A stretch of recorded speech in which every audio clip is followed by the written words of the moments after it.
This is a true crime discussions channel. We speculate. This is all just speculation. Because it's true crime, it's for mature audiences only. There will be no children allowed, no exceptions. Everything on this channel falls under fair use. Please remember to like, comment, subscribe, and share. It's free. Hey, y'all. It's good to see you. Thank you so much for being here today. I really appreciate it. We got a lot to talk about. Oh my God, they searched the property and it appears they never needed any money. So what the fuck's going on? I don't know, man. I'm real upset about it. Cara, thank you so much for gifting 10 Speculation Station memberships. That was so very sweet and supportive of you. Thank you so much. Wow, thank you. Let me see if I can see who they went to. If my internet will load. What is this? Oh my God. Y'all, a woman, it says only on 9 video shows handcuffed woman shoot deputy using firearm hidden in, and I can't see the rest. That's insane. I think it happened out of Florida. Hold on just a minute. Okay. I'm waiting for it to load. Okay, those memberships went to Nicole Merck, Percy, Ruth Ann, Stony Sony, Madeline P, Olin Tanks, Safina Ali, and Marilyn M. If you guys were gifted from Cara and you are aware you were gifted, please tell Cara thank you. Thank you so much, Cara. I will grab the Polar Express to pick y'all up on the way to Speculation Station. Thank you so much, Cara. That was so sweet of you.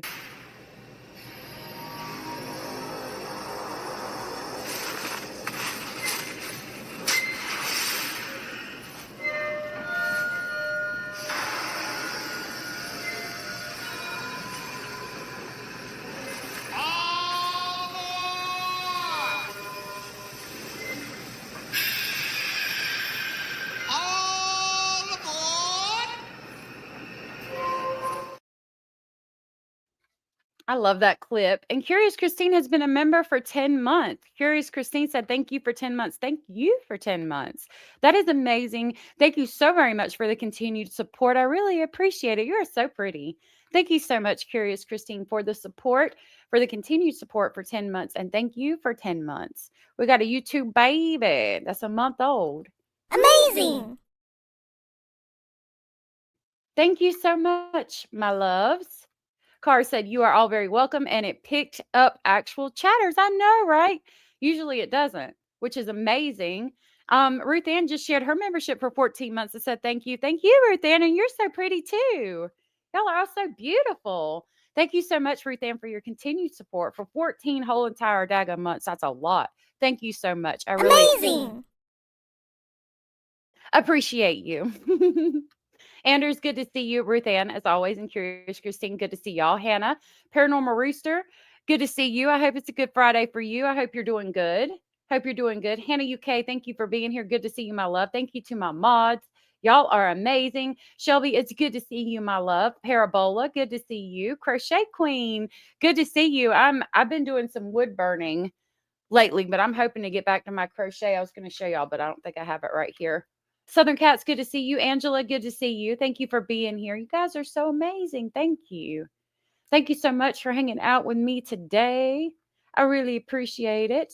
Miss King of Anything, changed your profile picture. I love it. Thank you for being here. Corey, good to see you. Thank you for being here. Snarky Old Broad, good to see you again, and thank you for being here. I really appreciate you guys. And Katie, good to see you, and thank you for being here. I will be putting out a members only video. Anders and then Abellis. Abraham sent me a package, and I'm going to open it on camera. I was going to do it today. I was supposed to have it done this morning, but this morning has been crazy. I got on the phone trying to get my crew together to get some documents, and I was talking, and then Simp It Ain't Easy, good to see you. Happy Friday. Curious Christine, good to see you. Happy Friday to you too. And then Basil, his tummy's upset, probably because I gave him cheese. I'm a bad mama. I gave him cheese and his tummy's upset. So I had to help him with that situation. Then I had to go feed the geese. So it's been a crazy morning.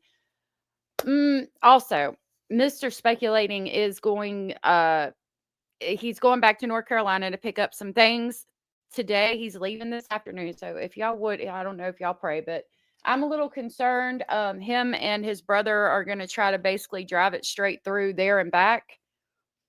So please keep him in your prayers, as well as Lori Ann with the urology appointment today for the kidney stone, and Michael Green Chile Chicken's brother with the cancer situation.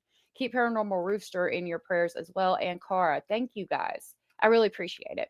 Betsy Sue, good to see you, love, and thank you for being here. All right, we got a lot to talk about. Got a lot to talk about today. I need to finish early if it's at all possible because I still got quite a bit to do, and there's so much to talk about. So, we'll start with RJ. We have gotten some new information since yesterday. Um, of course, Michael. I know most of you are here. I'll go over what the new information is, and we'll kind of fiddle around and see what all else we can find on it, and then we'll go back through if anybody needs a recap. Um, which one do I want to? I think we're going to go straight to Facebook. So they searched his property, the parents' property, and the parents appear to have it pretty made. So why in the fuck were they at the motel? Can somebody please tell me what the fuck, why they were at the motel, what the fuck they were doing at the motel? If they've got this nice ass property like they do, why the fuck are they in the motel? I need answers. We're gonna pull up a news clip from it.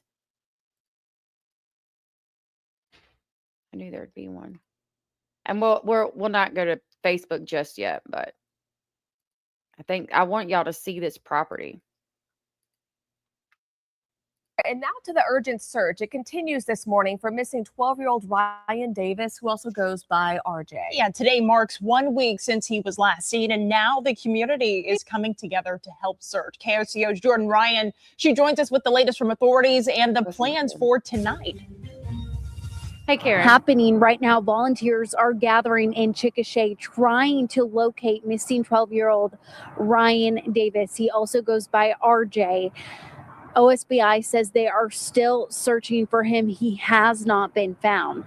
A Facebook group was created less than a day ago. It's designed to organize volunteer search efforts. Now, we pulled that up and I joined the Facebook group. But there's allegedly there was some kind of fire that happened per my email that I got. I'm trying to find information on that too. Already has more than 700 members, just showing that community support. We talked to the creator of that group about why she felt this was the right thing to do. Seeing what he's been through and knowing that he's still out there needing adults who are going to help guide him back to safety. I think we just see our own kids and other members of our community in him and just say, if it was my son, man, I would really want the community to rally. Meanwhile, RJ's parents are in the Caddo County Jail. OSBI says they're going to be facing child abuse charges. Now, I want y'all to look at this property. This is their property. The news pulled records, okay, showing that they own this property. Man, I would really want the community to rally. Meanwhile, RJ's Colt right there on the fence, all these motherfucking horses, right? Parents are in the Caddo County Jail. OSBI says they're going to be facing child abuse charges. Now, this is RVs out there. I don't know if they're out there for some kind of horse event because quite a few of them have horse trailers. I don't know if there's multiple people living in these RVs or these are just like vehicles on the property that are there, but evidently they ain't hurting for money too bad. So when we take into consideration that the OSBI and the sheriff's department said if the boy is located, he will not be made to go back with them at that property because of the sexual abuse that was going on. They have all this fucking money to have all these things. Like, obviously, they're not needing to live in a motel. There's plenty of vehicles right there that you could take across the scales and make some money. Why are they at the motel? We know he was being sexually abused. Like, that really bothers me. The fact that they own this property, they have this money, not hurting too bad from what it looks like. And they're at a hotel and the mother's been charged with sexually abusing him. Actually, crimes against nature. Because probably because it's our own fucking son and he's under the age of 16. Stepdad charged with conspiracy. They're at a fucking hotel when he disappears. Why are they at the hotel? What's going on at the hotel?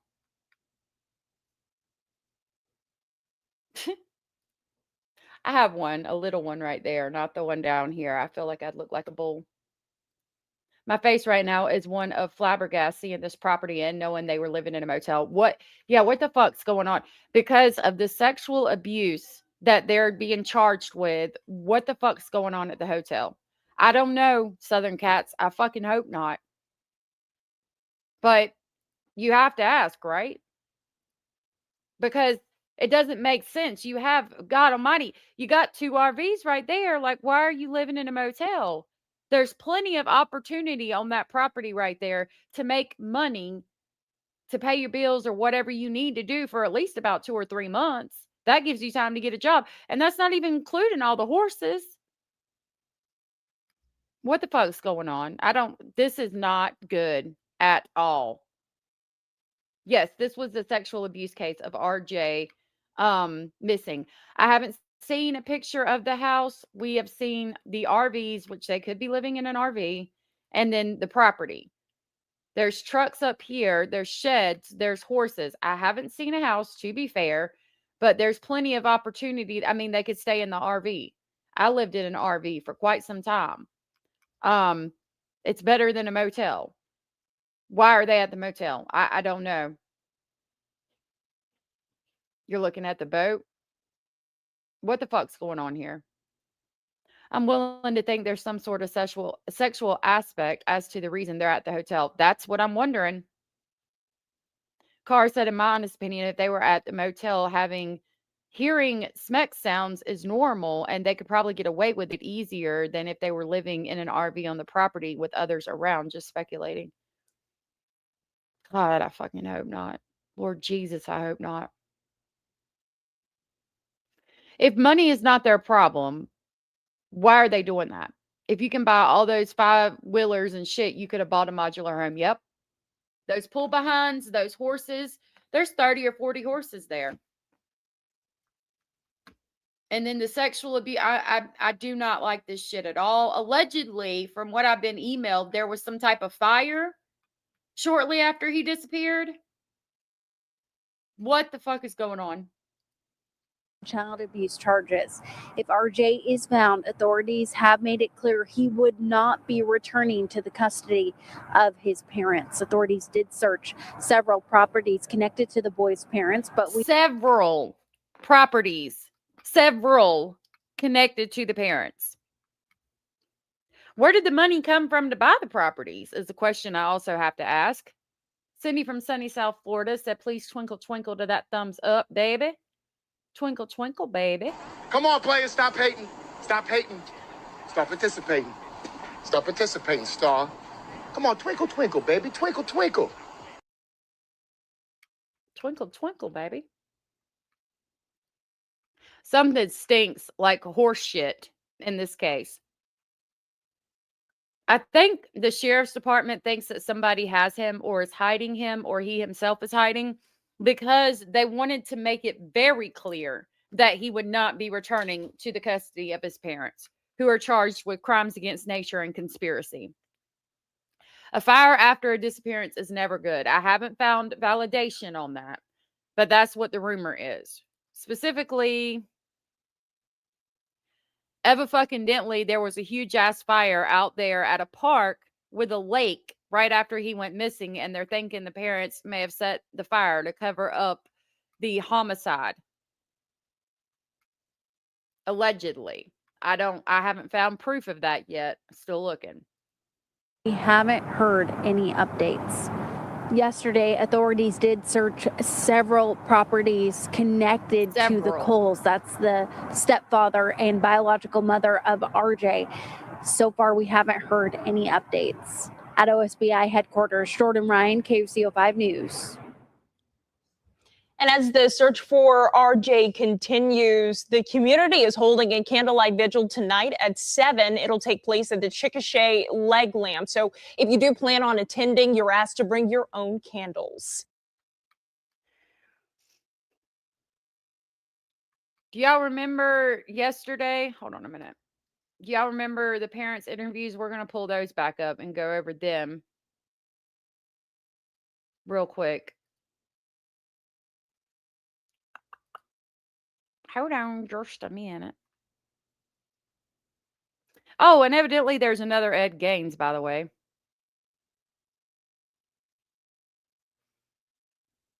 Okay, I've got both of them. Let me pull it back up. Yeah, there was a Ed Gain that we have a new modern day Ed Gain. Ed Gein, I think is how you say it. I'll talk to y'all about that briefly. Days of searching for 12-year-old Ryan Davis. He also goes by the name Ryker Cole. News 4's Abigail Franklin talked to his mom and state investigators. Abigail, give us the latest. Well, Heather, Kevin, state agents are calling this a suspicious disappearance due to the amount of time that Ryan has been missing. His family says they are desperate to find him and bring him home. It is a suspicious disappearance at this time. The Oklahoma State Bureau of Investigation stepping in to help find 12-year-old Ryan R.J. Davis, who also goes by Ryker Cole. He's been missing since last Friday. So we went to bed about 10:30, and about 1 o'clock, my husband got up to use the restroom and noticed him missing. And as soon as we did, we called 911. He's so nervous, and we talked about this yesterday. He is nervous as shit. If there was a fire, they're fucking guilty. I'm sorry, in my opinion. He is so fucking nervous. 911, and we tried to get the search on the roll. Family and the Chickasha community have been searching for days, but Ryan has not been found. We had drones, we had our scent dogs out, we had 4x4s out, we had all of my family spotlighting, we had everybody and everything. We have our own little army out. His parents say they were staying at the Quality Inn off Grand in Chickasha. Why? I need to know. Percy, good to see you, love. Thank you for saying thank you for the membership. No, I need to check Discord because I asked y'all for information and I haven't checked back yet. I got to talking to Hio. I will check my Discord now and see what it is. Oh, yeah. No, I had found that this morning. But yeah, it's the same case, Cara.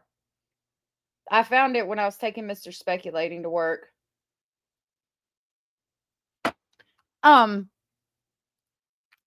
said, although the mom does look like she might be a little extra interested in what horses can offer. That was the rumor yesterday, that there was something going on with horses, but I haven't found anything on it.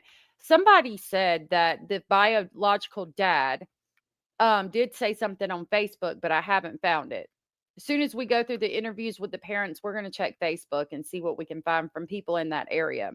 This case is also reminding me of the boy who was homicided by his father because he caught his father would seize him. Are you talking about Dylan Redwine? I think his name was Dylan Redwine. Yeah, it's the same case. Yeah. That was weird for me too. Our scent dogs, we had drones, our family was out looking for him. It's fucking weird. If it is the stable where like the property is the stable, it doesn't make sense that you would be paying to stay in a motel, especially when you can be off grid. There's literally 2 RVs there that somebody's either renting out or they could be staying in. Hey Tom, good to see you. Mustang, good to see you, love. They had family. Is there was a fire? My family, if there was a fire, my family rather I be with them than a shady motel. They're saying the fire was after he went missing, but I don't know yet. We got to get validation on that. I don't think they are at the motel because of a fire on the property. I think they're at the motel for other nefarious reasons. That man is nervous as fuck, y'all. And I need to know why. Let me go ahead and put some change in my in the cuss bell over here. Grounded Ryan on Friday evening for bad behavior.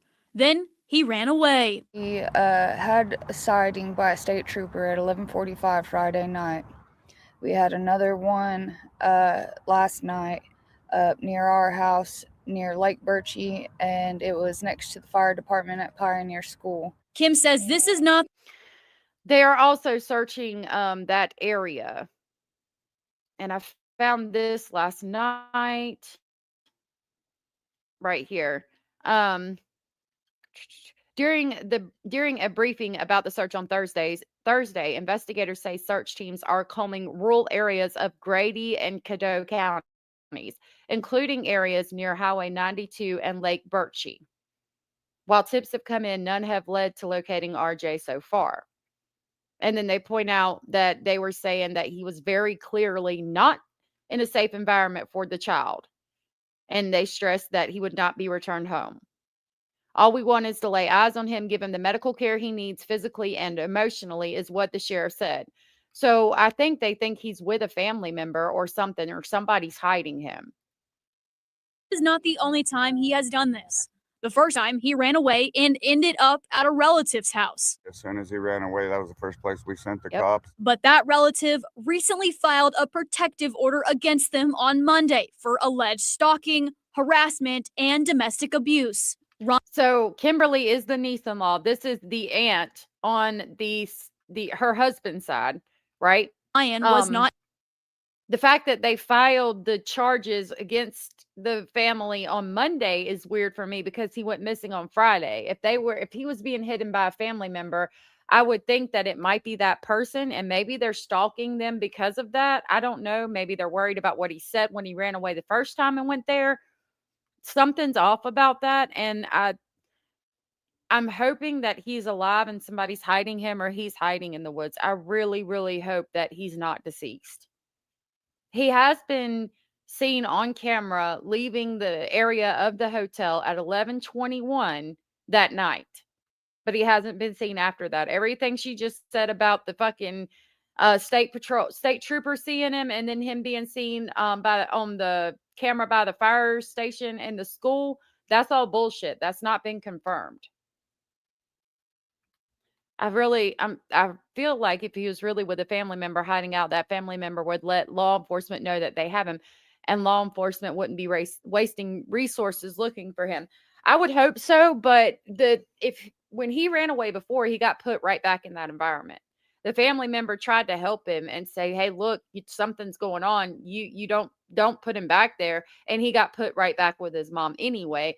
And I think that's why the sheriff is stressing. Made sure to say on camera, if he is located, we just want to lay eyes on him and make sure he's okay, and he will never be going back to that house again. Paranormal said, I don't know much about this case, but if a family member's hiding him out, then why is the stepdad so nervous if he did nothing wrong?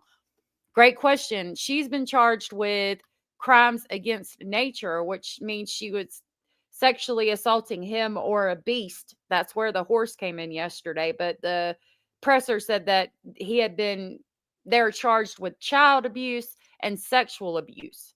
That's her biological son. He's charged with conspiracy, basically for, I don't know what, like knowing about the situation and somehow participating, but it was her idea. So they were sexually abusing and physically abusing him. And he's run away several times because of it and always gets put back with the family member. He ran away allegedly October, November, December, and is seen on camera leaving January 2nd at 11:21 by a store close to the property, the hotel. And we have that. I'll pull it up as we listen. Parents are nervous as shit. I don't know if it's because they know they've been sexually abusing him or if they have committed his homicide and they're scared they're going to find out. We don't know yet. And I really hope it's because they haven't been busted for the sexual abuse yet.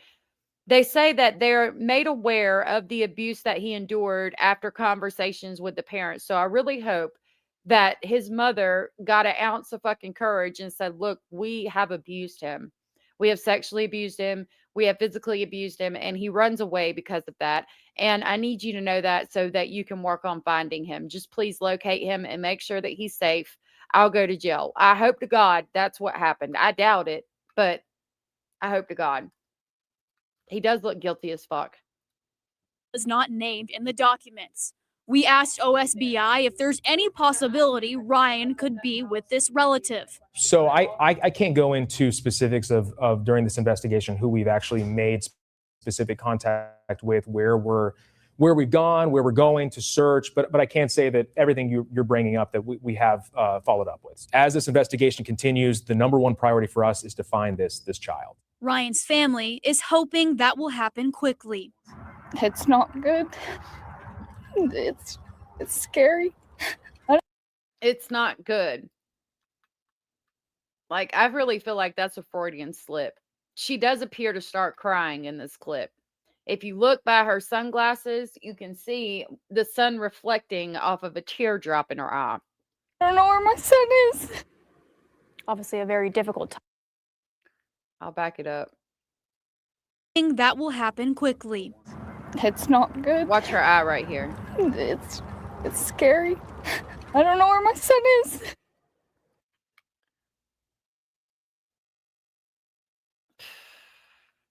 That's the only time they cry, though. Obviously a very difficult time for this family. If you have any information about where Ryan could be, call police. All right, hold on. I did. I also spoke with investigators on their search for 12-year-old Ryan Davis, who goes by RJ. OSBI believes this little boy is still alive. But as we enter day 6 since RJ was last seen, the search grows more and more urgent. There's another 5 days after 12-year-old Ryan Davis, known as RJ, disappeared from this hotel on 4th Street in Chickasha. Police arrested his mom and stepdad. Kimberly and George Cole face charges of conspiracy, crimes against nature, along with child abuse and child sex abuse. It was.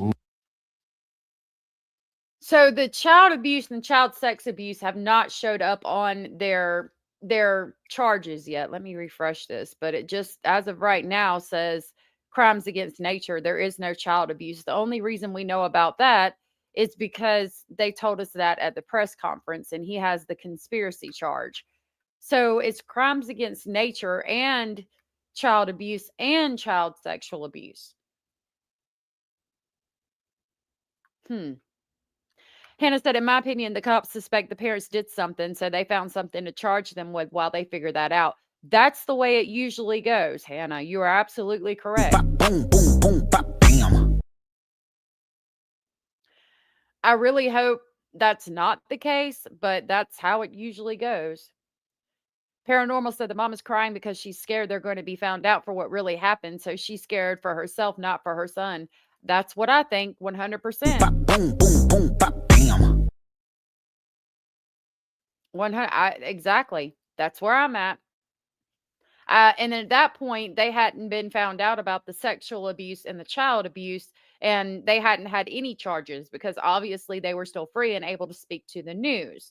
So are they worried about being caught for the sex abuse, or are they being worried about caught for that and a homicide that they committed of the child? But if they committed the homicide, how did they have RJ leaving at 11:21 on camera? And then I'm assuming they don't have the parents leaving on camera. I don't fucking know. We had to go on her word and what she says. She says that they noticed at 1 o'clock he wasn't there and immediately called the police.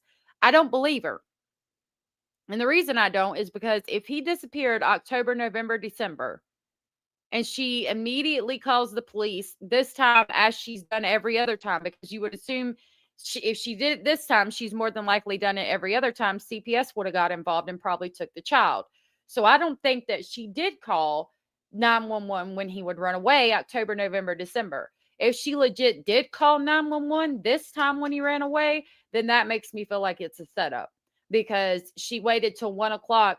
I'm assuming he left at 11:21 got him on camera. Then she leaves shortly after and is either seen on camera or not on camera, or the stepdad.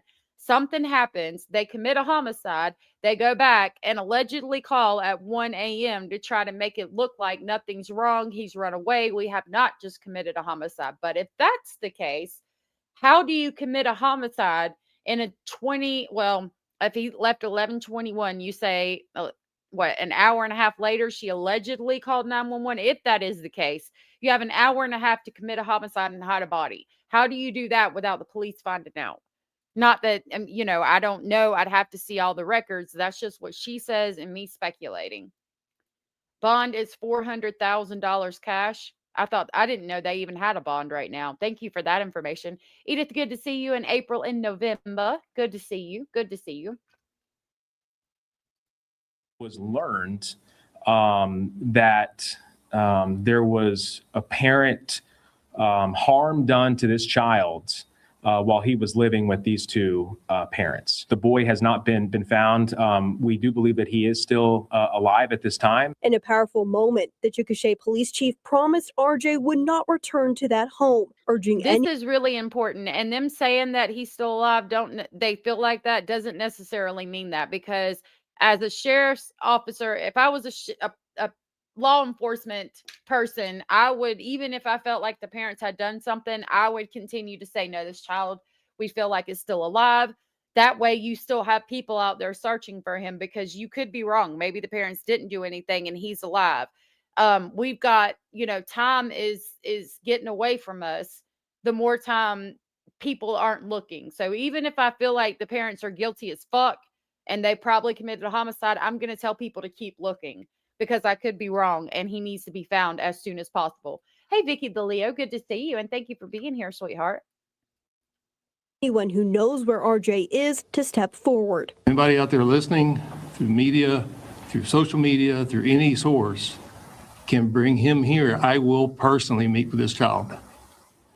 We want to get him safe and we want to get him medically cleared so that he is good. I have a son that's 14 and I just couldn't keep. That's really important, because if somebody is hiding him out, or if he hears that and he knows, and whoever's hiding him knows that he will not be put back in that environment where he's being physically and sexually abused, then maybe he will come forward.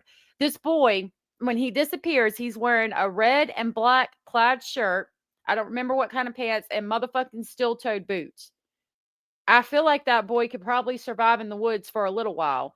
A week, and it was at 30 degrees right after he disappeared, is concerning. I hope he's still alive. I hope he has been alive this whole time. It gave me a little bit more faith in him being able to survive out in the wilderness alone for a little while, but we're running out of time. Edith, thank you so much for gifting a Speculation Station membership. I really appreciate that. And that was so very sweet and supportive of you. Thank you so much, sweetheart. I love your picture. I got a hat that I want to put on like that too. I always tell you that. I know I do. I love y'all's pictures, y'all's little profile pictures. Sometimes it's hard to see, but I can see them better now on my computer screen. Hold on a minute. I'm trying to see who it went to. Trying to talk to y'all while I see who it went to. Now, it went to April and November. April. Oh, look, she said it. I'm over here trying to figure it out. And she was like, thank you for the gift of membership. Thank you, April, for saying thank you. And I will grab the crazy train to pick you up on the way to Speculation Station. Thank you so much, Edith.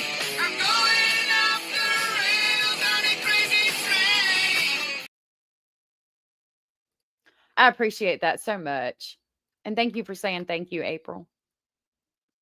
Seeing his face and not hear reports that he was found and do nothing. Now there is a community effort to find the 12-year-old boy. A volunteer group called Find RJ Davis is assisting law enforcement search for RJ through coordinated canvassing to cover more ground. The founder, Elena Taylor, said she couldn't stand by and do nothing. This was her message to RJ. You have escaped something that I think most of us can't really imagine. And the reality is the public, I certainly don't. I don't think the public knows what went on in your home. You are in no way in trouble. And there absolutely are safe adults. So if you are not with a safe adult right now, if somebody's telling you that you can't come forward, don't listen. Look at his face there, y'all. That boy, that is a boy that has seen some shit. 12 years old, y'all. My God. How long is he being abused? How long has he been being abused? Is another question I have. There's even there's a board game on top of the refrigerator. I mean, mushrooms on the door. He's on the refrigerator magnets. He's there the pictures of him. He's in a garden, and then he's at a monster truck rally and sitting on a pig. And I mean, from the outside looking in, it seems like this is a good environment. But then you hear this shit and you see pictures like this.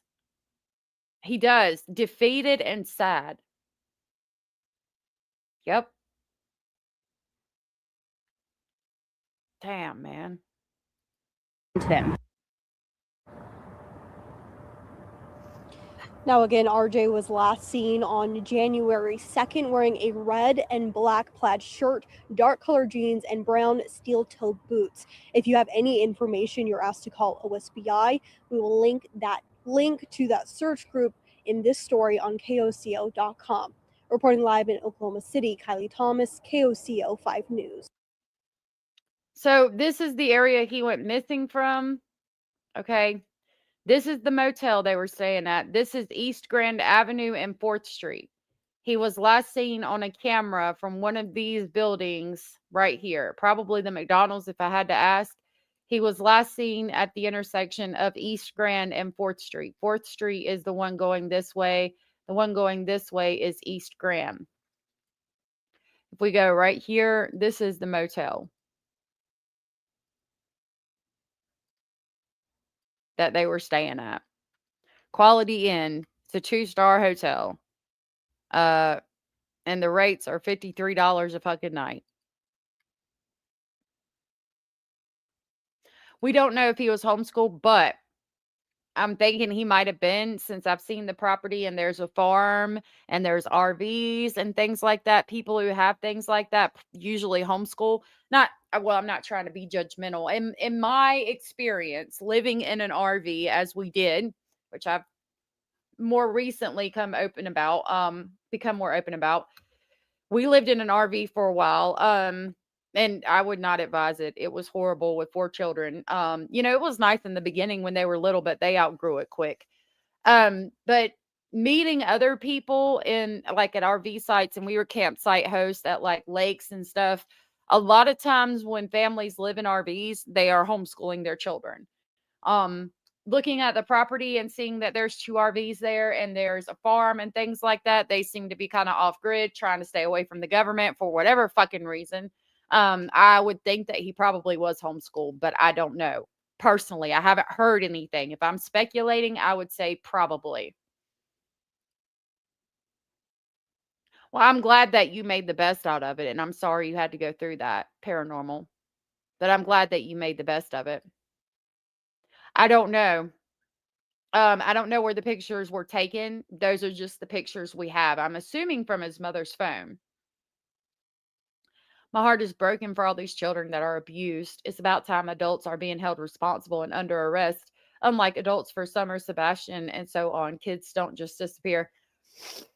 I don't know what happened to Summer, and I don't know what happened to Sebastian. What I do think, I think if the parents were involved, that they would be arrested. But then, we find out about cases like Michael Vaughn, where we pretty much suspected and knew that Stacey Wandra had something to do with it. And it still took 5 years to arrest them. Unfortunately, kids sometimes do just disappear.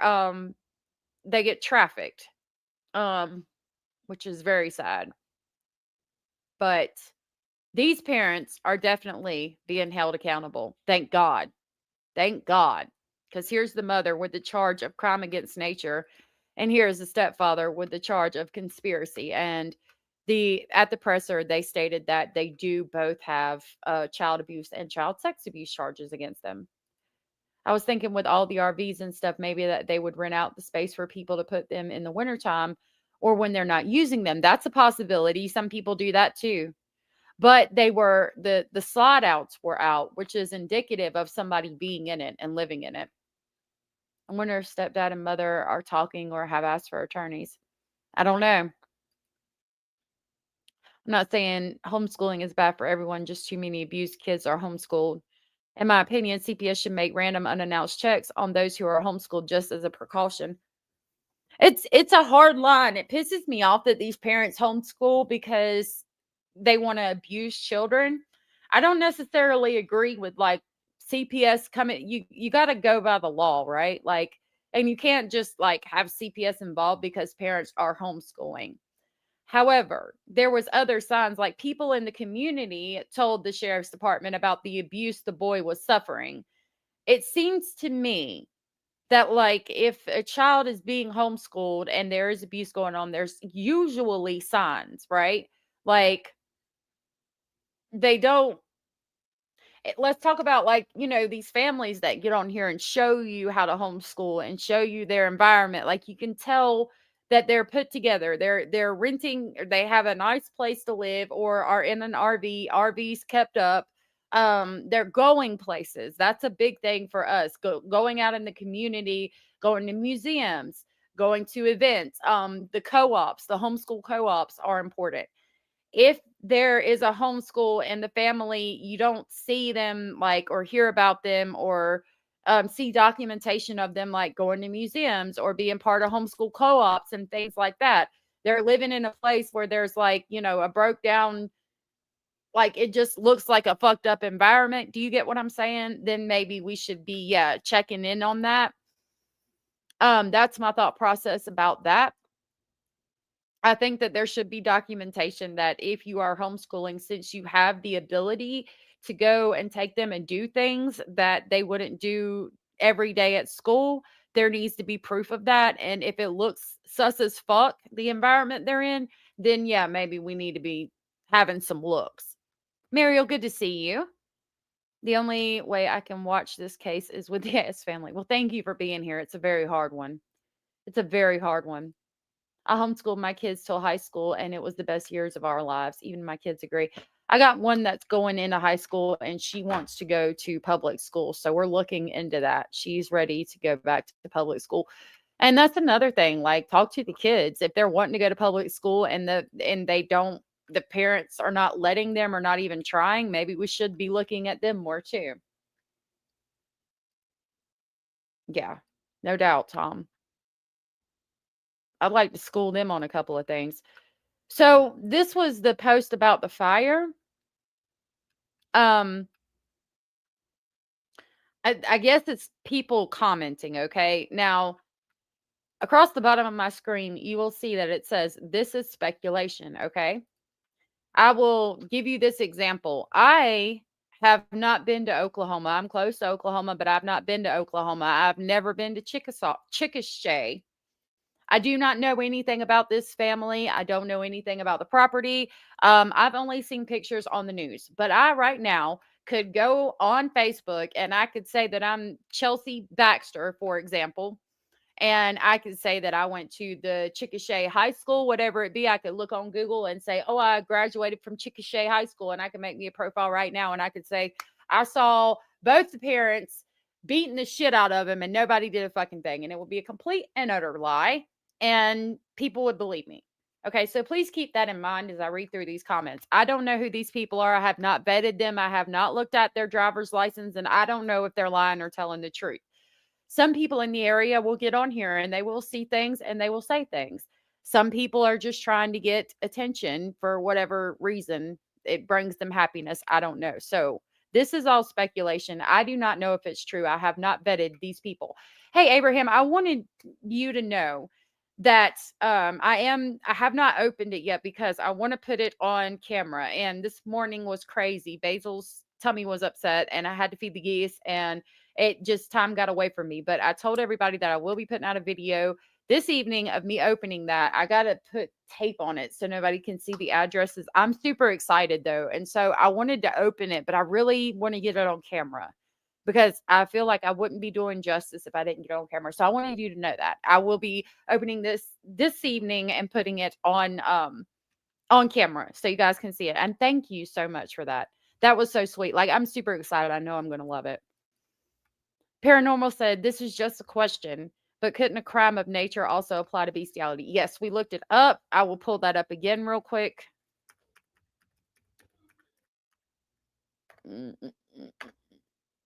Hold on a minute.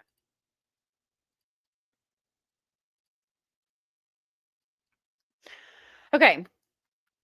Thank you for asking, because I haven't done that in this stream. In Oklahoma, crimes against nature are defined as detestable acts involving sexual conduct with humans or animals, punishable by imprisonment of up to 10 years. Under Oklahoma law, specifically that statute, a person guilty of the, quote, detestable and abominable crime against nature, which includes acts committed with man or beast, is subject to severe penalties. The law has evolved over time, reflecting changing societal norms and legal interpretations regarding sexual conduct. The maximum penalty for the crime is imprisonment up to 10 years. Enhanced penalties for minors. If the crime involves a victim under the age of 16, the penalties can be significantly harsher, including potential life sentences for repeat offenders. Now, there was some kind of rumor about some kind of horse being involved yesterday, and then people thought it was a different case. I don't know if she's doing something with the horse and they were sexually abusing the child and physically abusing the child. I don't know if the crimes against nature charge is for what she did to her son, biological son. Not sure. That's what the law reads. Detestable and abominable is the main thing I think we need to take from it. Whatever crime she committed sexually was detestable and abominable.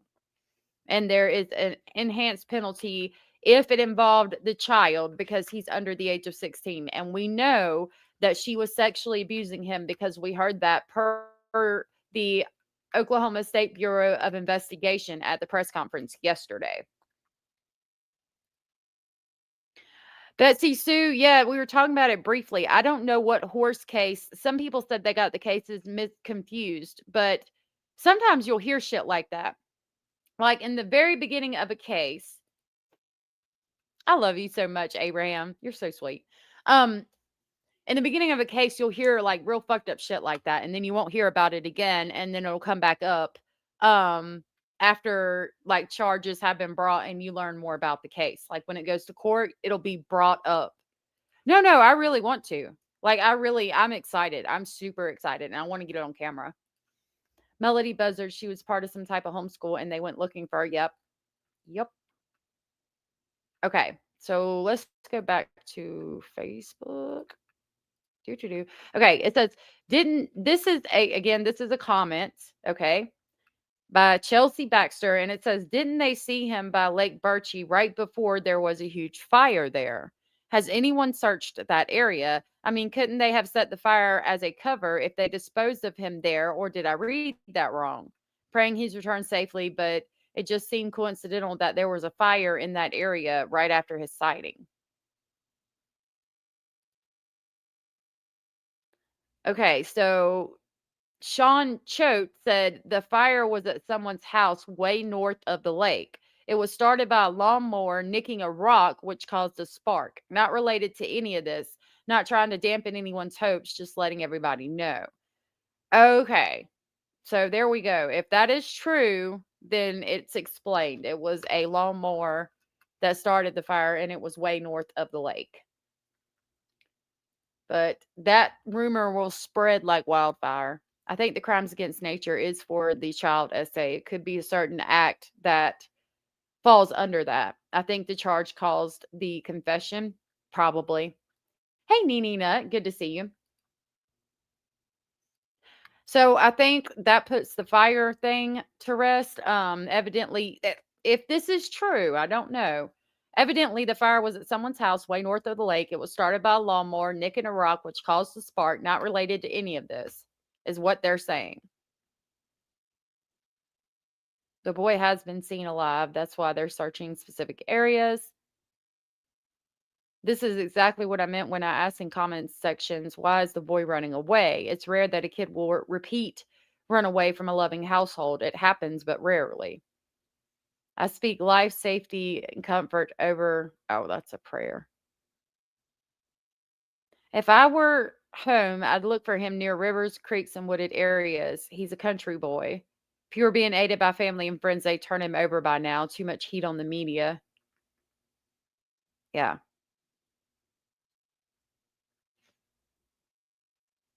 Everybody's praying on that post. Let's see.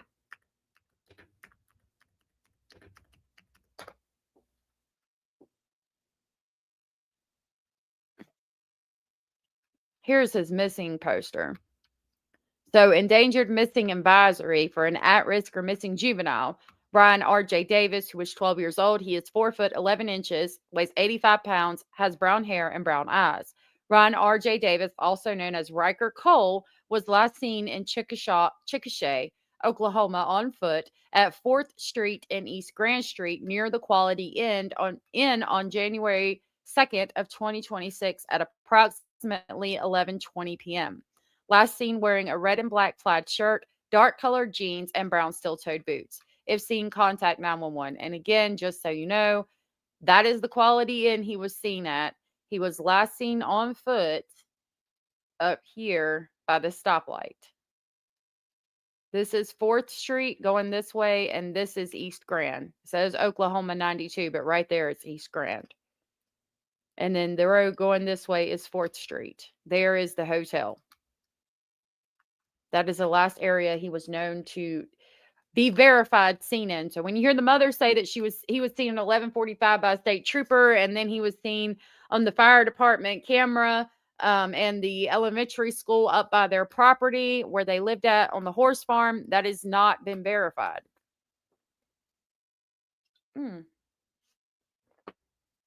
Okay.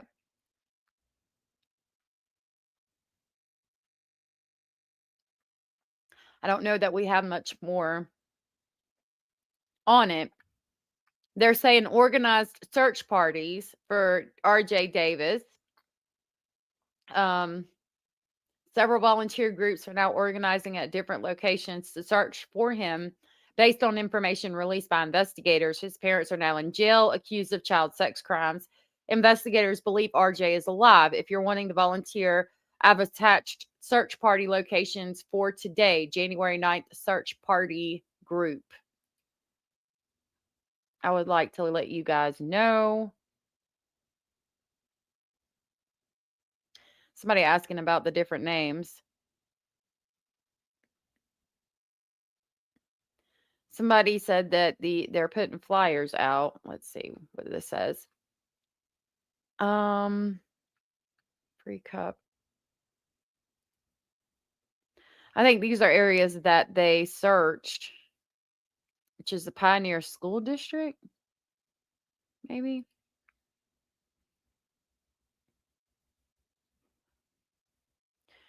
Shadow Valley Farm. I wonder if that's the name of the farm where they're at. True crime for me too. Good to see you. Nice to meet you. Mods and Ninja Sleuths. Good to see you, Addie V. Thank you for the email you sent me. Someone said that the fire was way north of the lake. So, and it was started by a lawnmower that nicked a rock, and that the fire was not anywhere near the area where he went missing or some shit. It was way north of the lake. I think these are all areas that they've searched. Any license? Yeah, this group is trying to search everywhere they can, which I appreciate. The house and cement is in zone 2 right here.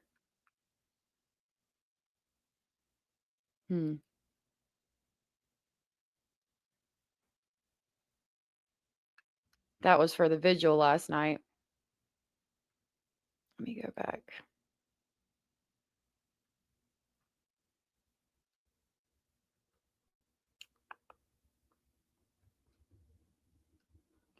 There's a search today at 1:30 at the sports complex. He has been confirmed to still be missing. There's the property.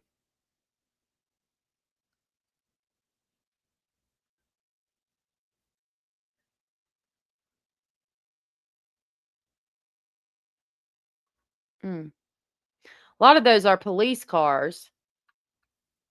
So maybe nobody was living in the RVs. Okay, so if this is a picture of the entire property, I see 2, possibly 3 RVs and sheds. So maybe that's why they're living in the motel. Maybe it does make sense. I don't know. I would think they would be living in the fucking RVs before they would be living in the motel. I'm going to put it like that so y'all can see it. Oh, wow. That's interesting, Tom. Just saying the mom saying they ran their own search is very troubling. You know what? I didn't think about that, Addie. She sure as hell did. She said that she got search dogs and drones and all kinds of shit. They sure as hell did. You're welcome. I'll try to pull it back up again. The comment. I was emotional too. I was upset. I was like, what the fuck? So they've got several fucking horses. I mean, there's enough there to do something. You could have done something. I don't know. I don't think that you need to be living in a motel. You could have, but I don't see a house, to be fair. Unless it's over here. Now that we've got actual clear pictures of the property.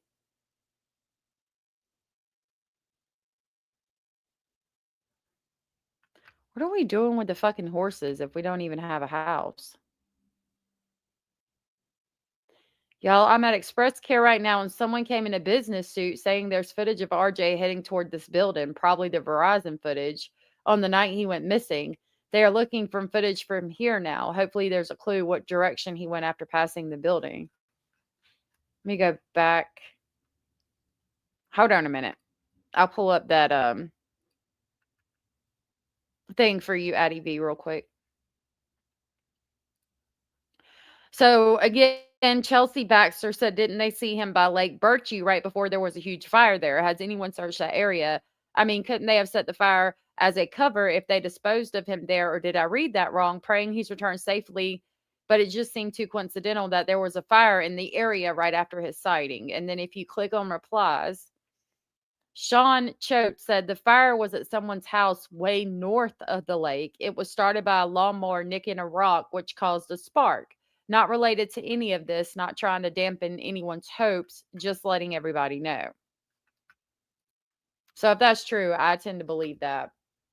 And the mom stating they didn't have running water in the fifth wheel, so they didn't want to go shower up at the house. So they went to the same hotel room each time to shower. That's not odd. Really?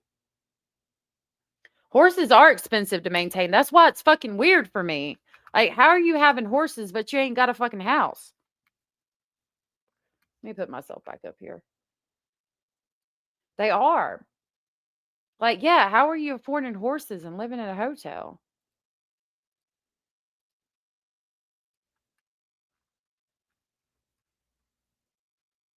We'll jump over to X, but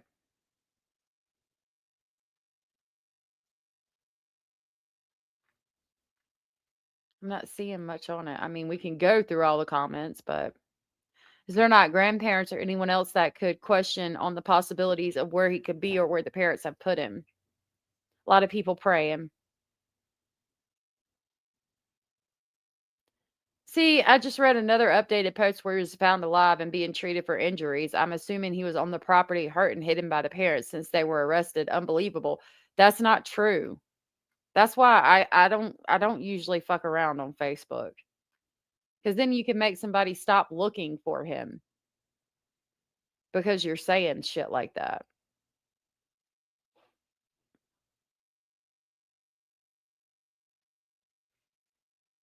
What the fuck? Man, this shit stinks, y'all.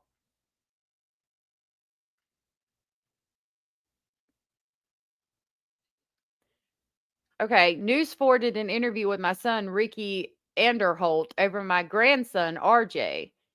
They met out at the Cole place.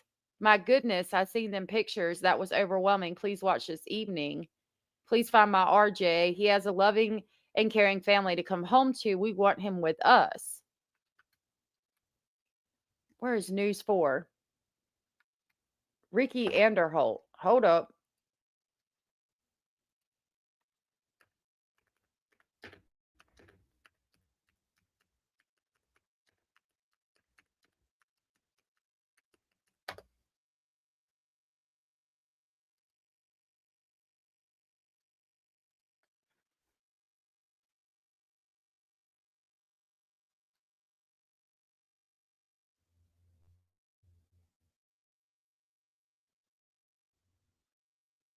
Okay. This has got more information that we don't have. Hold on, let's go back over here. So is this a father?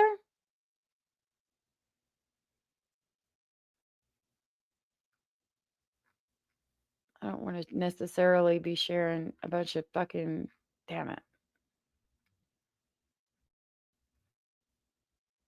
I've got to be traveling to every day to Chickasha and back, Chickasha, sorry, and back to Maud to search for Ryan until he's found safely. So if anyone would like to help search for him, I can send you a time and place to meet. Also, if anyone would be able to donate for travel expenses, it would be appreciated.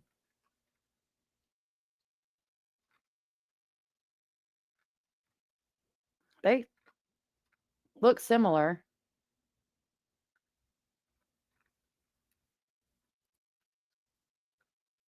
All right, let's go over here. Allegedly, that might be the dad. It says Ryker on the top. Yeah, Cole. And that's the stepdad's last name. So I think it says property. Property may have been inherited. They may have rented out the land to people to house their horses. That's true too. Yeah, the story them horses could tell. My God. Hey, Dan, I'm praying for you, love, with your appointment today. Is everything going okay? All right, so this says police in Oklahoma are seeking the public's help in locating 12-year-old boy last seen in Chickasha on January 2nd. According to the Oklahoma State Bureau of Investigation, or OSBI, Ryan R.J. Davis was last seen at 4th Street and East Grand Avenue at the Quality Inn Hotel just before midnight. Investigators are treating the case as a suspicious disappearance. While speaking of R.J.'s life, Hunter McKee with the OSBI said Tuesday it was not a safe environment for him, adding that he had been physically and sexually abused. When Chickasha Police Department requested us to look in the case, not only was it important for us to locate the child safely, but we also need to look into the entire aspect of the case to find out why the child is missing in the beginning for multiple days. So again, was he missing for multiple days before they were contacted? Were the police involved immediately? Did the family wait days to let them know? I don't fucking know. OSBI said the abuse happened at the hands of RJ's mother and stepfather, Kimberly and George Cole. During an interview with News 4 on Wednesday, the parents claimed that they were living in a room at the Quality Inn because, quote, we live in a fifth wheel travel trailer and we just can't have showers with everybody in the house. No, ma'am. No, ma'am. I lived in an RV. We took showers. We closed the motherfucking door and we closed the motherfucking shower curtain. And we said, hey, I'm taking a shower. Does anybody need to use the bathroom before I take a shower? And people said no. And we took a fucking shower. It's not that fucking hard. It's just like having a fucking house with one bedroom. I mean, not one bedroom, one bathroom. Hey, Justice Jane, thank you for being number 40 on the thumbs up. His birth name is different than his name now. Ryker Cole, I think he was trying, that was like a fake name to make him feel like he was part, like the stepdad's son. I was off on that. Did you catch the AKA they have for Ryan? Yeah, Ryker Cole. Ryker Cole. Yep. Okay, there's several large equestrian communities near where I live that rent out pasture or stables, everything from high stables to ones that look damn near abandoned and everything in between. Yeah. 12-year-old boy Ryan R.J. Davis, also known as Ryker Cole, went missing from Chickasha, Oklahoma, January 2nd. Yep, that's what we're talking about. Okay, they both reportedly acknowledged that Department of Human Services had visited them numerous times. However, George Cole claimed that they were cleared and that, quote, there's no abuse, there's nothing, unquote. Who the fuck put this out? Crime Online. I don't know if this is true or not, so take it with a grain of salt. RJ's paternal uncle, Ricky Anderholt, said that Kimberly Cole had kept the child from his family for years. Quote, it's just heartbreaking to look at this and see what he has to live with and go through every day and not knowing exactly what he really went through, Anderholt added. He needs to know he has family and that he hasn't gotten to be around that loves him very much. Police have since arrested George and Kimberly Cole. Both are facing multiple charges relating to physical and sexual abuse, according to 9 News. One of the charges against Kimberly Cole includes crimes against nature, although details surrounding the charge are not yet available. Quote, "This is an extremely sad and horrific case for everyone involved. We're talking about a 12-year-old boy who didn't get to live the life of a normal 12-year-old child. Meanwhile, search crews are scouring through rural areas while officials search a property Thursday connected with the parents' family."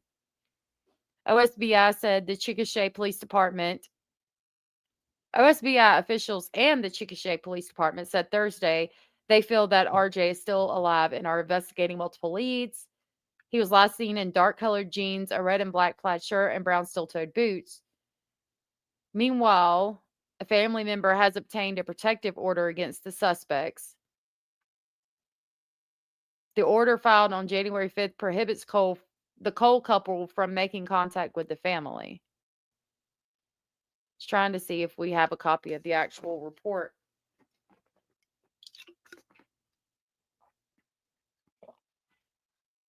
Mm.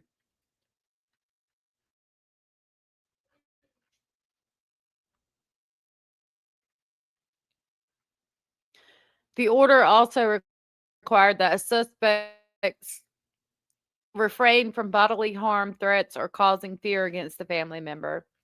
They also required to turn over all firearms to the Grady County Sheriff's Office. Anyone with information is urged to contact OSBI tip line at tips@osbi.ok.gov or 1-800-522-8017, or can call the Chickasha Police Department at 405-50.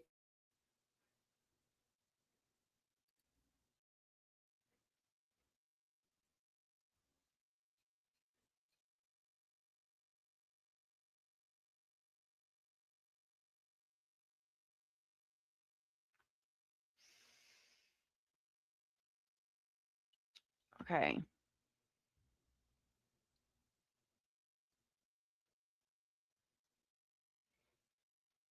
I'm trying to find it, but I'm not seeing it.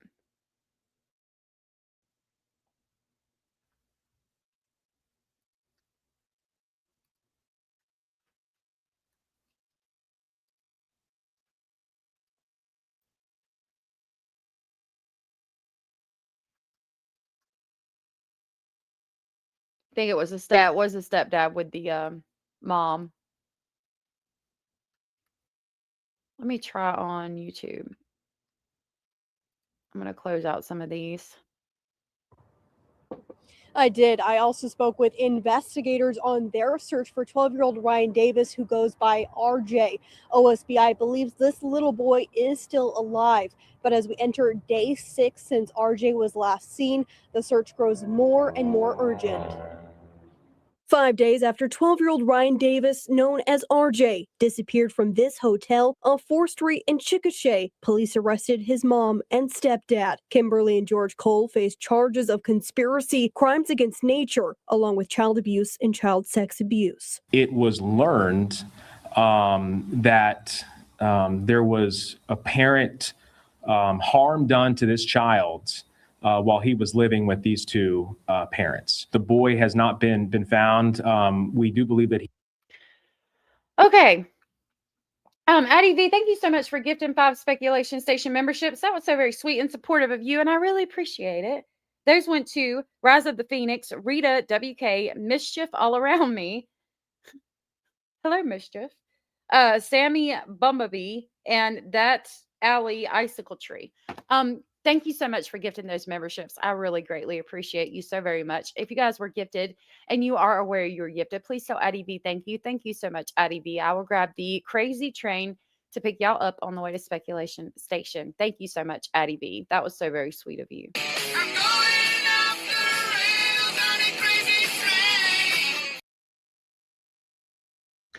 Thank you so much. I really appreciate it. TER.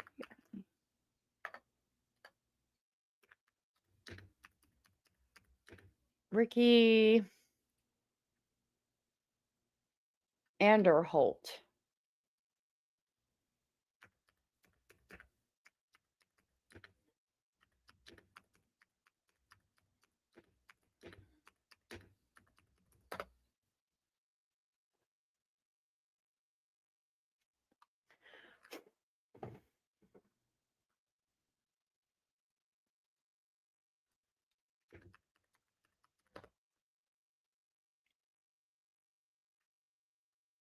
It's not pulling anything up when I put it like that.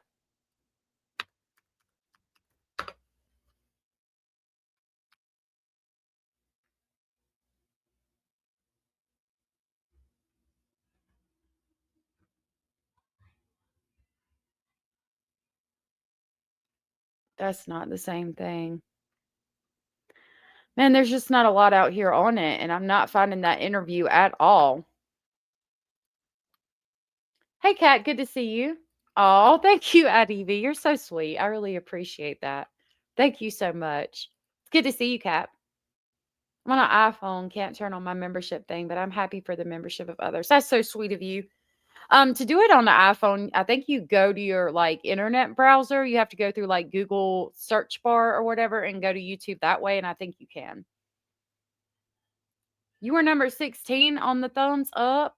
I think somebody said that they were 40. Hopefully we got more than that. I don't know. Let me see if it's in the comments.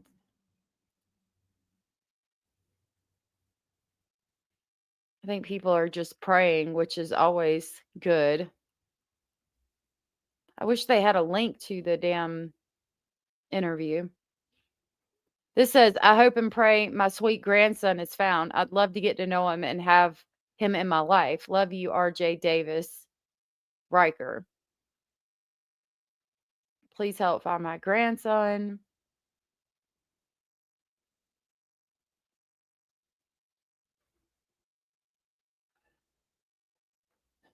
It's Untold Stories.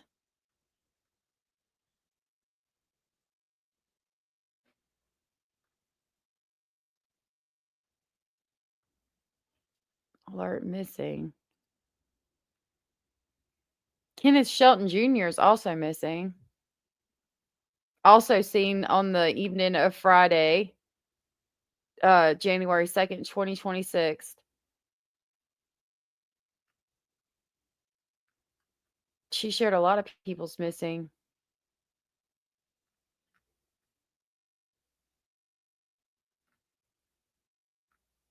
She didn't find out until like January 4th, so 2 days after he had been missing.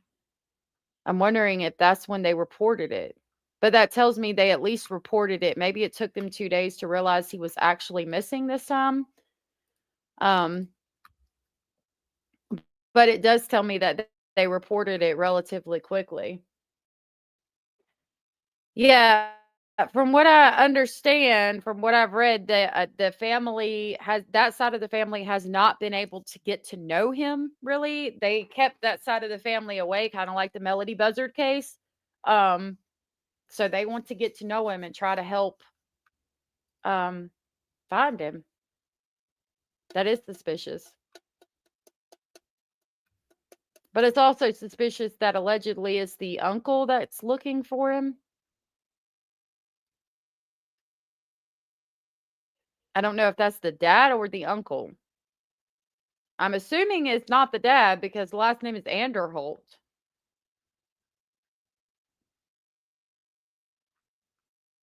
There's no link to the interview.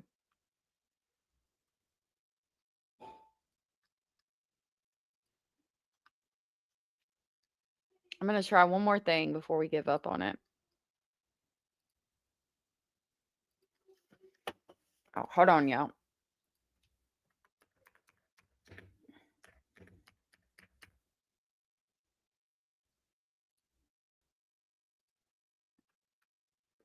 We're going to try to go through the web page.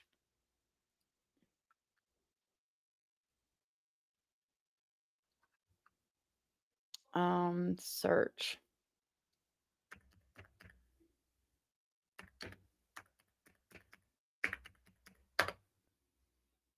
Ricky Anderholt. Let me see if I'm spelling it right. Oh, now I don't have it up.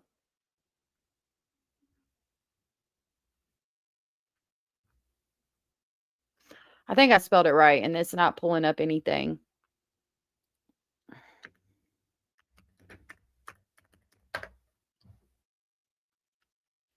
All right. I'm going to bring y'all back over here.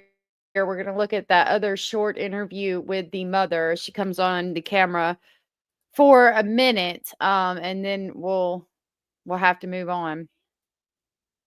I don't know.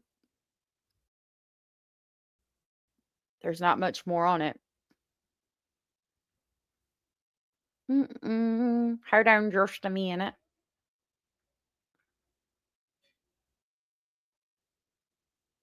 Okay.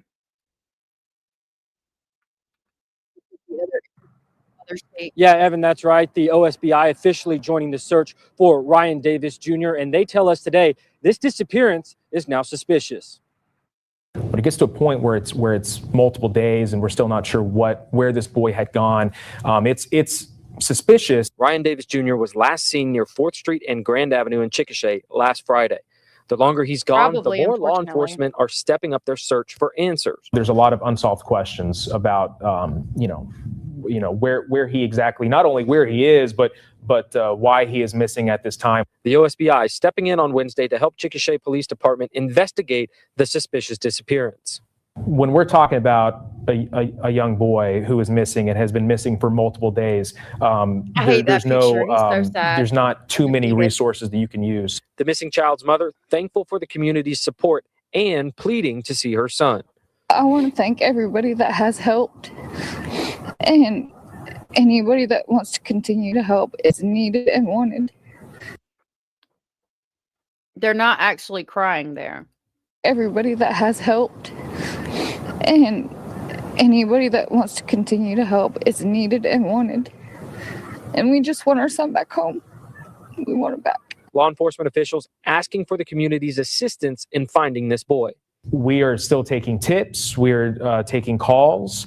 We're doing everything we can to advise the people here in town and on the outskirts that if you see this boy, know of where he might have been, to please contact us.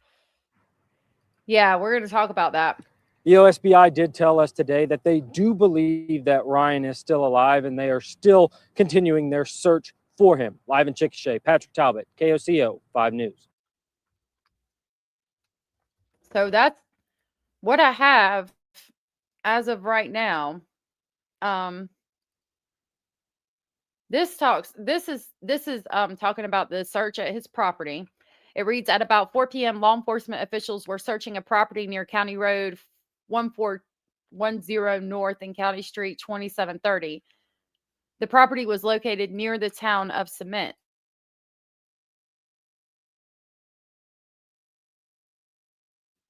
Let me clear my throat. This comes amid a search for missing Ryan R.J. Davis, who was last seen in Chickasha about 11 p.m. on January 2nd. His mother and stepfather, Kimberly Cole and George Cole, were arrested Thursday on child abuse and child sex abuse complaints, the Oklahoma State Bureau of Investigation said. KOCO 5 confirmed through court records that this property being searched on Thursday was connected to the parents' family.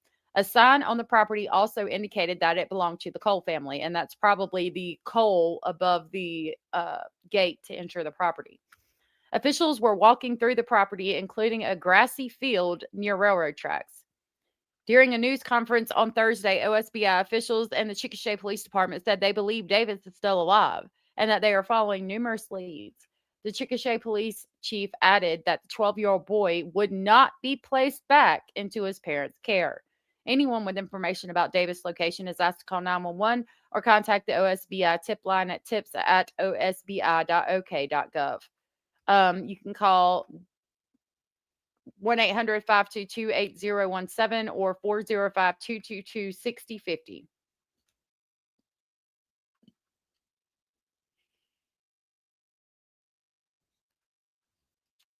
That one had quite a few articles on it, but I think that's about all there is. I'm going to do a quick search. just to see if anything has come out since we've been live before we move on.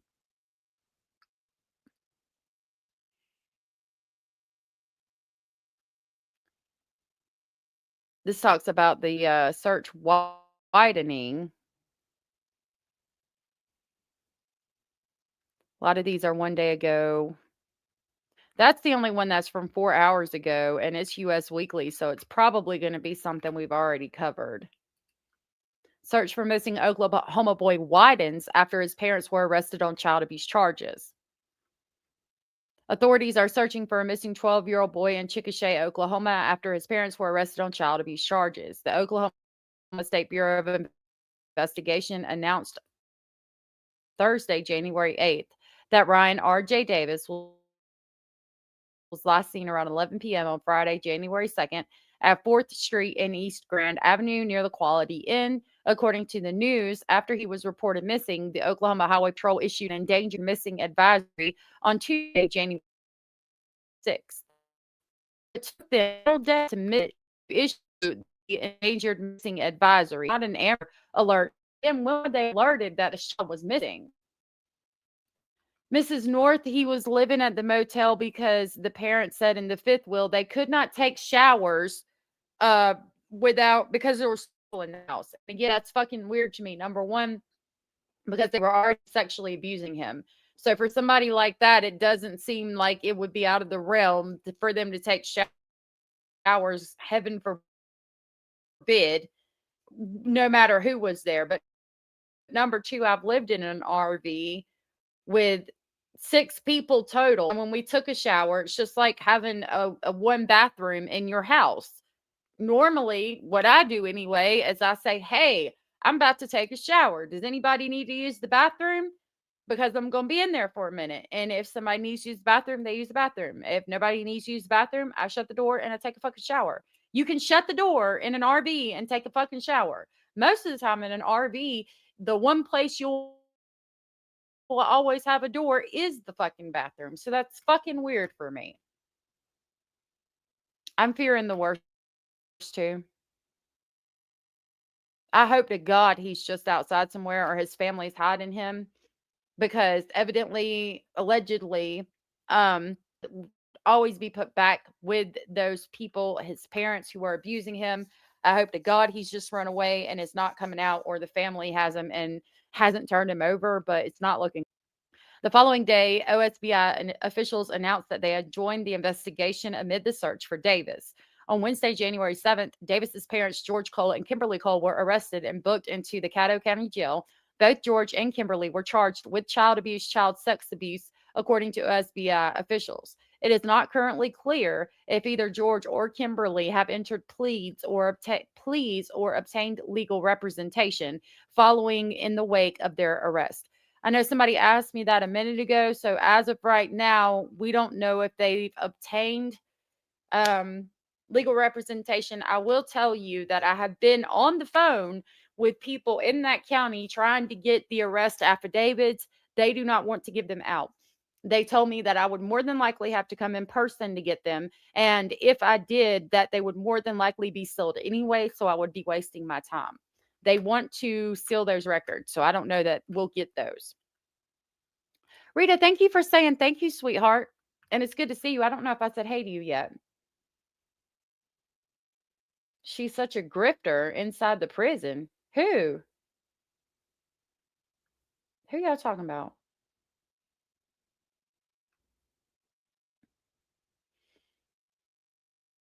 Susan Smith.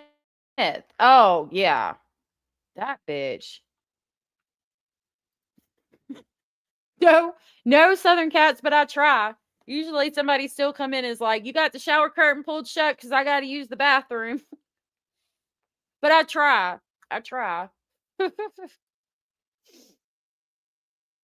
It don't make no damn sense that they're saying they got to take a shower because there's too many people in the house. That you got to rent a motel room and take a shower there. That does not make sense, especially when you understand that they were sexually abusing the child. Like, if that's going on, that would not be your concern. You're damn sure not going to be concerned about too many people being in the house for you to take a fucking shower. Yeah, and in a motel, there's only one bathroom too. Thank you for pointing that out, Lori Ann. You're absolutely right. Continuing with the article, Kimberly Davis's biological, wait a minute. Yeah, Kimberly is Davis's biological mother, according to KOCO. Meanwhile, George is the 12-year-old stepfather. It's not currently clear if Davis's biological father is in the picture. Quote, it was learned that there was apparent harm done to this child while he was living with these two parents, unquote, OSBI official Hunter McKee said in a statement per KOCO. OSBI officials and the Chickasha Police Department held a press conference about the matter on January 8th, and we reviewed that yesterday twice, where they explained that they believe Davis is still alive. Authorities added that they are following numerous leads amid the investigation. Meanwhile, Chickasha Police Chief Gobel Music said that Davis will not be returned to his parents' custody if and when he is found. I want to repeat that, and I want to come up here to do it so you can see my face. So if anybody is somehow watching my channel but not watching the news, the police have stated he will not be returning to that home. They just want to make sure that he is okay physically and mentally after he has endured this abuse that he has endured. He will not be going back to that home. They are in jail, and they're probably going to be there for a while. Please, for the love of God, if you are RJ, please let somebody know that you're okay. If you have RJ, please let somebody know that he is okay. For the please, God. A volunteer told News 9 that the search for Davis is spanning across the two counties of Grady and Caddo. Several members of the community have teamed up to look for Davis. Chickasha residents Sarah Ellis and Loretta Sr. opened up about their decision to help with the search while speaking to News 9. Quote, I can't imagine it being our kid, so that's why we're here, Ellis said. Ellis and Sr. said that they started their own search party to look for Davis on the night of January 7th. Quote, so we started down by the lake. Our plan is just kind of to cover as much of the lake as we can. So we plan to drive a little bit and then get out and walk. There's a wooded area over there that we're kind of wanting to look through and make sure it's thoroughly searched, Ellis said. Anyone with information is asked to contact 911 or the OSBI tip line at tips@osbi.ok.gov or 1-800-522-8017. You can also contact the police department at 405-222-6050. I know y'all get irritated more than likely with me reading those numbers so many times, but if somebody's just clicking through and they have information, I want them to hear those numbers. My husband's a hillbilly. My husband's a hillbilly. He showers every night when he gets off work. But yeah, them people, I don't know about them. I got some questions, that's for sure. I doubt they had a motel for showers for the kid. This seems trafficking to me. It does too. Screams trafficking to me. It does too for me, unfortunately, because of the crimes against nature charge, the horses at the ranch. I got to question that. And the child sexual abuse charge. And the fact that they want him to know he will not be put back in that environment. They also stated he did not live the life of a normal 12-year-old. There's just so much. I think that's why he ran away too. But they reference speaking to the parents after a conversation with the parents. They find out about the sexual abuse. So I hope to God that that mother had a moment of dignity and said, look, officers, we're fucked up. We have sexually abused my son, and he keeps running away every time we sexually abuse him. And I've done that, and I'm prepared to go to jail for that right now. But I need you to understand that he's running away because we have sexually abused him. And that way, you know that he's not going to come back. He's going to try to stay hidden because he's going to be afraid that if he comes back, that we're going to abuse him again. Like, I really hope that's what she said. She had a moment of dignity and said, look, we fucked up. We have tortured my child. I don't deserve to be a parent. I deserve to die right now.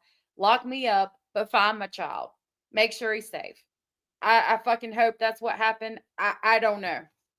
I don't know. They said after conversations with the parents, I hope they admitted to what they did. Hey, Tina G, 49. Good to see you. Nice to meet you. You are absolutely beautiful. Thank you. Thank you for the compliment. Hey, Content. Good to see you, my love. I think it was you. I saw a video where a man was holding a baby. Looked like it might have been your baby, if I am correct. I might have you confused with somebody. You don't think that'll happen? I hope to God he comes out when he realizes he won't have to go back there. Oh, thank you for the compliment, love. I hope to God he's just out in the woods. I mean, again, the fact that he's wearing steel-toed boots tell me that a country boy can survive. So I hope to God he's just out there and not coming out. You don't got a baby? I saw somebody posted where there was like, they were holding the baby. It was a little baby and like talking about that was their baby and the dad was holding the baby. I thought it might have been your channel. Somebody's channel that's a member of the of our community. I had to see who it was. Mrs. North said, I doubt she has a moment of dignity if she was essaying him in the first place. It's true. We can hope. They would never do that. They have no conscience. We did read yesterday that people in the community had stated that he was being abused. So I don't know. Did they see CPS coming? CPS asked to speak to somebody that had been close to the situation. I don't fucking know. Press conference, like the parent said something, but who fucking knows?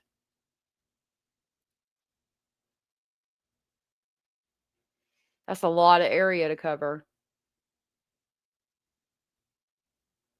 And I mean, if he's scared of going back, they could be screaming his name and he probably wouldn't answer.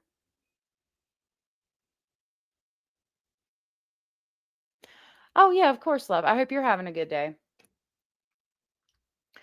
All right, y'all. We're going to move on. I do have the arrest affidavits for Mr. Darnell Harristonand Junior Bishop. We're going to go to that because we've covered RJ with as much as we've got at the moment. I hope to God that they find him. I hope to God that he is safe. I hope to God he was just hiding. And I hope he gets the mental therapy that he needs. I hope that child gets the help that he needs with every fiber in me. God, I hope they find him. I have a 12-year-old son that's country as fuck too. And it reminds me a lot of him. You could see it all over that boy's face in them pictures. I don't think anybody knows and probably will ever know what that child has suffered. Oh no, it's not Vander Ark. It's Vander Ark is vile. I didn't get really, I know what she did, but I didn't do a lot of research into that one. Vander Ark is a vile bitch. She's very smart too, educated. I hope that with time and therapy that he understands that it's okay to talk about what happened to him and that he does and that he gets put somewhere that is safe for him, but that will also let him go out in the woods and go fishing and be the boy that he deserves to be, that he hasn't got to be thus far.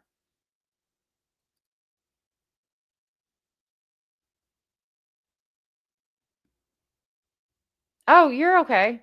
Paranormal. I don't know if you're still here, but you're good. Okay. So hold on a minute. All right, let me exit out of this. We're going to pull up the documents. I got the arrest affidavits for Darnell Harriston and 15-year-old Junior Bishop, who allegedly is being charged as an adult for his crimes. Let's talk about what his crimes were. Actually, I'm going to pull it up on my computer. I did a video on this. We're following this case out of Florida. Let me give you the I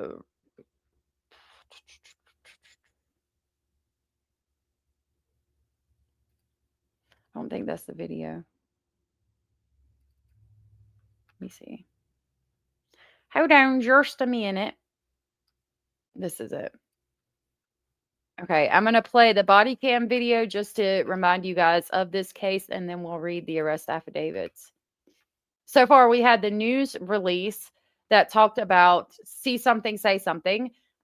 somebody had called because this truck was suspicious. When they pulled the truck over, they found it to belong to Darnell Harriston, who is standing here in the blue. He's a 60-year-old registered sex offender. He had an 11-year-old boy and a 15-year-old boy in his truck. 15-year-old boy is named Junior Bishop. In a minute, you will see Darnell Harrison take off running. He will trip into the road and try to grab an officer's firearm off of her hip. As he is detained, Junior Bishop, at the ripe young age of 15, jumps in the vehicle, takes off, and then hits another cop car to continue driving and continue to try to flee and elude the police. He gets arrested and goes to jail as well. Darnell Harrison will work on four-wheelers for people in the Flagler Estates community. He would fix four-wheelers for these children. What I want to know is why this 15-year-old child, Junior Bishop, appears willing to do anything for this 60-year-old registered sex offender, including kidnapping or luring the 11-year-old to a campsite where they tortured him, choked him unconscious, told him they were going to slit their throat, and Darnell said, I could shoot you in the back of the head or the front of the head to get it, make it quick and get it over with. The 11-year-old also alleged that he had to ride in the floorboard of the vehicle. We'll play this 3-minute video, and then we will go over the arrest affidavits.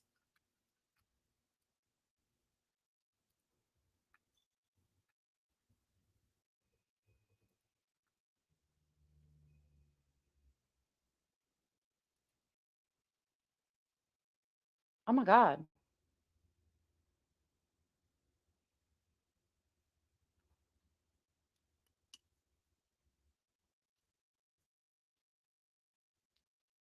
Yeah.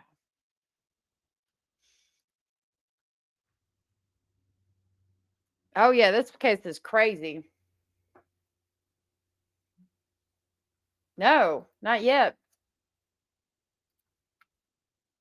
There he takes off running. Ha ha, bitch, you tripped.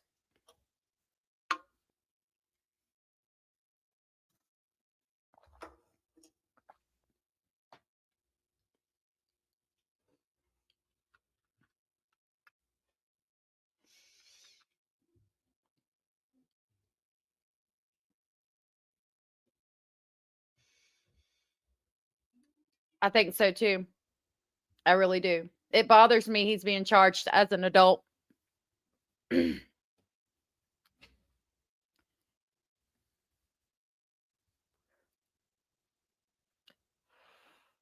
Please tell her we love her, and I'll be praying for her.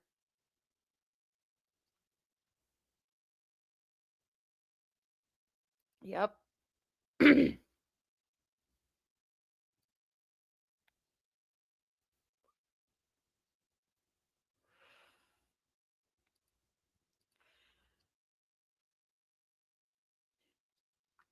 When they arrested him, he wouldn't speak. Bishop.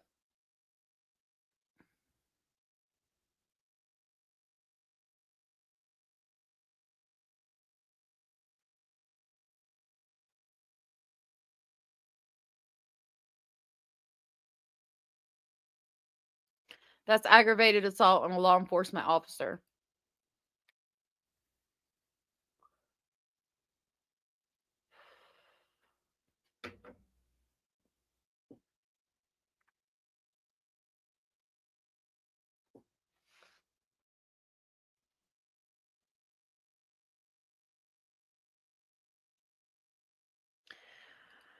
Okay, I'm going to pause this just to go back. We've covered this extensively. This is Bishop, the 15-year-old, walking from around the front of the truck. I'm going to go through this briefly with y'all, just this part, and then we're going to go back to where he's driving.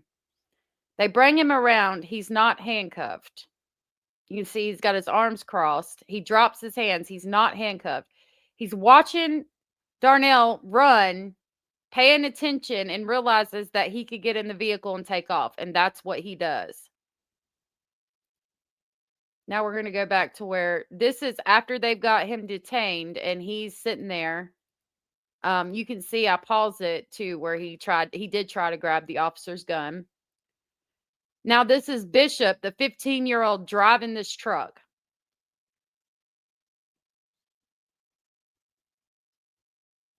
Cop tries to block him in.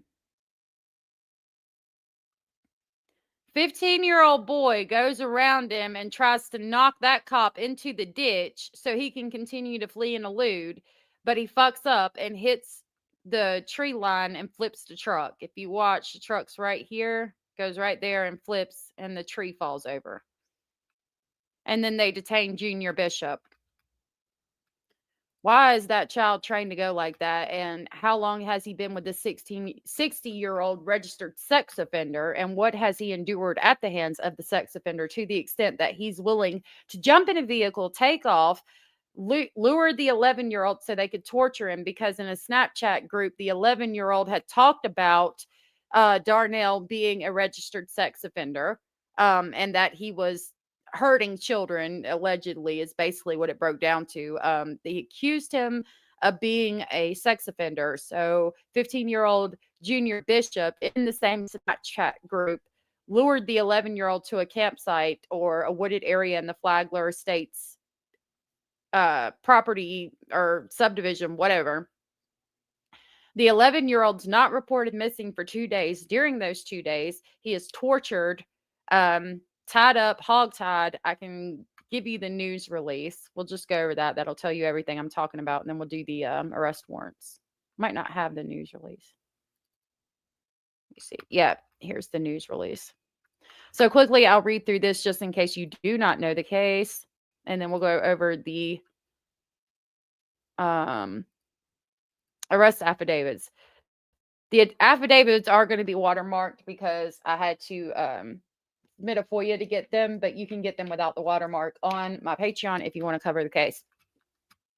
This was the news release on January 2nd. See something, say something results in rescue of 9-year-old from grasp of sex offender. This was in Bunnell, Florida.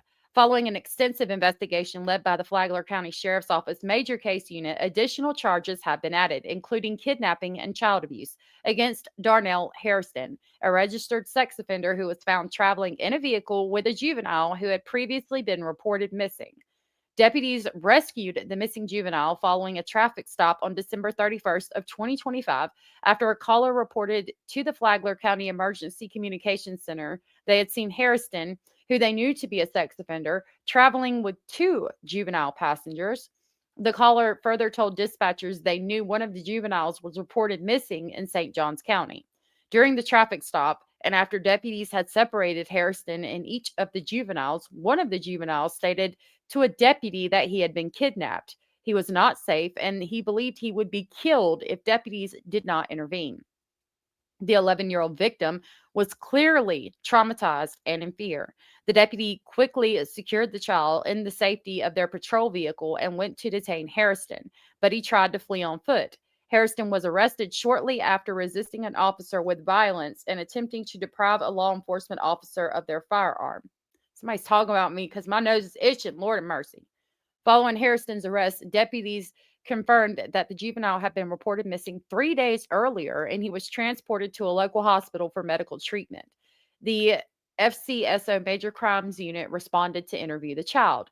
During the interview, the child stated he had been lured to a wooded campsite in the Flagler Estates area where Harriston choked him until he lost consciousness. After regaining consciousness, the child told detectives he was threatened with a knife and a firearm, tied up with shoelaces and an extension cord, and had duct tape placed over his mouth. The child also told detectives that Harrison held him at the campsite for multiple days and made him travel on the floorboard of his truck covered by a blanket. With the assistance from the St. Johns County Sheriff's Office and the FCSO Crime Scene Investigations Unit, detectives conducted search warrants on Harrison's vehicle, his residence in Hastings, and the campsite. Across the 3 locations, detectives recovered multiple items, including duct tape, video surveillance equipment, and weapons consistent with the child's statements. Detectives from both FCSO and SJSO conducted extensive interviews with Harrison. During the interview, detectives determined that Harrison knew the child was missing and endangered, but he could not explain any reason for keeping the child from his parents when he knew that law enforcement was actively searching for him. On January 2nd, detectives also obtained an arrest warrant for Harrison for kidnapping of a child under 13, aggravated child abuse, battery by strangulation, and robbery with a deadly weapon. Detectives served the warrant at the Sheriff Perry Hall inmate detention facility, where Harrison was already being held on a $125,000 bond for the prior arrest. He is now being held without bond. Quote, clearly, thanks to See Something, Say Something, and our deputies recognizing the victim was very afraid, we rescued a missing child who was in fear Harrison had planned to kill him, unquote, Sheriff Rick Staley. Quote, in the hours after Harrison was initially arrested, our team put in a tremendous amount of effort on this investigation, working throughout the day, night, and well into the early hours of New Year's Day. As they followed every lead, processed multiple crime scenes, and conducted interviews to make sure this child was protected and this pervert would be arrested for the crimes he committed. I commend everyone involved, starting with the caller who saw something and said something. Our deputies, detectives, analysts, and CSIs, and our partners at the St. Johns County Sheriff's Office, he was thanking, and State's Attorney's Office, who had worked closely with us on a very fast-moving case to make sure this pervert will face justice and hopefully serve the rest of his life in prison. The investigation remains active and ongoing. The other juvenile, Junior Bishop, who was arrested on multiple charges after he fled from the traffic stop by stealing Harrison's vehicle, is possibly a co-conspirator in the kidnapping with Harrison. Bishop may be facing additional charges once the investigation is concluded. One additional charge for grand theft of a motor vehicle was added since his initial arrest after detectives determined he did not have Harrison's permission to take his vehicle. Bishop is currently in the custody of the Florida Department of Juvenile Justice. And then it continues. They made 2 arrests and recovered a missing juvenile following a traffic stop that turned into a vehicle apprehension through western Flagler County. On the morning of December 31st, deputies conducted a traffic stop on a white Ford F-150 on U.S. Highway 1 near Whiteview Drive after a caller saw something and said something when they witnessed suspicious activity. During the traffic stop, deputies contacted the driver, identified as Darnell Harristonand, 60, of Hastings, and 2 juvenile passengers. Deputies asked the occupants to exit the vehicle. While speaking with the 3 occupants, deputies determined one of the juvenile passengers had been reported missing in St. Johns County. Deputies recovered the missing juvenile and placed them in the patrol vehicle while the investigation continued. As deputies were gathering further information, Harrison suddenly fled, running and tripping into the roadway. After a brief struggle in which Harrison attempted to grab a deputy's firearm, deputies quickly apprehended him. Deputies arrested Harrison for restraining an officer with violence and attempting to deprive a law enforcement officer of their firearm. While deputies were arresting Harrison, the other juvenile, whom deputies have identified as Junior Bishop, 15, of Hastings, entered the truck and fled, nearly hitting a deputy in the roadway. Deputies pursued Bishop southbound along US 1 and then westbound along State Road 100. As the vehicle apprehension neared Putnam County line, a deputy passed Bishop on the left and got in front of his vehicle in an attempt to stop him. Bishop then briefly entered the eastbound lane into oncoming traffic, then re-entered the westbound lane and purposely rammed into the deputy's patrol vehicle, causing both vehicles to crash into the wood line and Bishop's vehicle to roll over. After Bishop exited the vehicle, deputies quickly apprehended him. Deputies arrested Bishop for aggravated fleeing and eluding, aggravated battery on a law enforcement officer, reckless driving, driving without a license, and restraining an officer without violence. During the vehicle apprehension, a second deputy lost control of his patrol vehicle and struck an automotive repair building in Bunnell. 2 deputies received minor injuries during this incident. Both were treated at Advent Health, Palm Coast, and released.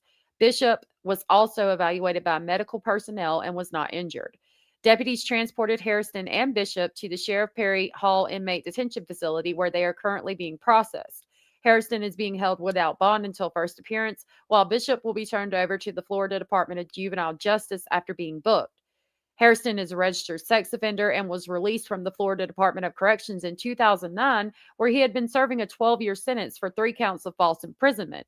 He has a lengthy arrest history, including previous arrests for aggravated assault with a deadly weapon, burglary with assault or battery, cruelty towards his wife, disorderly intoxication, lewd or lascivious acts, committed upon a child, property damage, and sexual battery. Quote, this is a very suspicious incident that is still under investigation by our detectives, but I am thankful that nobody was seriously hurt and that we were able to recover a missing child from this pervert's grasp, unquote, said the sheriff.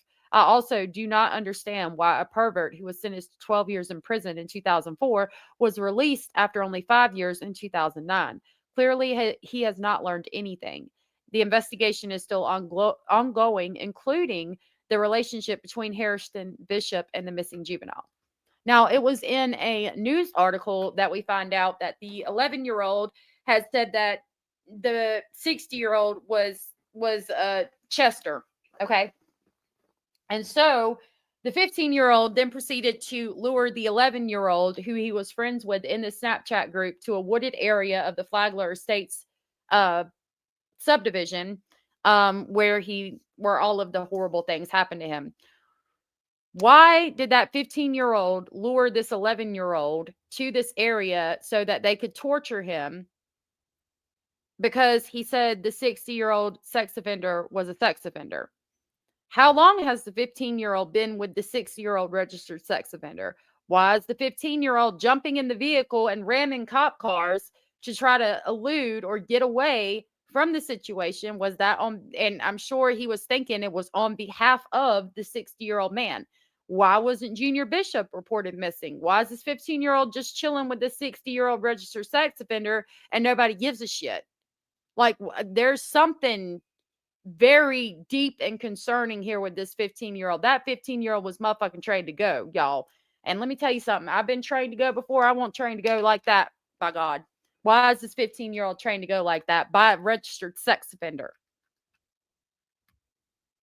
I don't believe Junior was ever reported missing either. And the 11-year-old wasn't reported missing for 2 days. He was out there being tortured for 2 days before he was ever reported missing. I'm still confused why or if the 15-year-old was reported missing as well at some point. I don't think he was. I'm just hearing this. Hate to be judgy with kids, but kids really can do just as much as adults. So it's tough. A lot of people feel that way. Some people feel like he's just the bad seed and was like just ready and willing to do all those things. I don't think so. I think he was groomed. That's just my opinion, and I respect y'all's. I don't think that he's just hanging out with this 60-year-old man. Allegedly, there were substances involved, so I do need to add that. I don't think he's hanging out with this 60-year-old man and getting substances from this 60-year-old man for nothing in return, especially with the 60-year-old man being a damn registered sex offender who allegedly goes through and fix all the ATVs for all the children in the Flagler Estates area. Hannah said, unsure of Junior's involvement. We know for sure he was responsible for luring the 11-year-old. Past that, we don't know for what for sure he was involved in. Right. Yeah, he was worried about that fucking truck, which he ain't never going to get back. Hey, Brady, good to see you. Junior was known as a runaway, but, I mean, so was RJ. Are we reporting him running away every time? I don't think they reported Junior anymore. The 15-year-old will probably be deemed non-recoverable, so maybe they can use him to uncover a ring of this type shit down there. Maybe.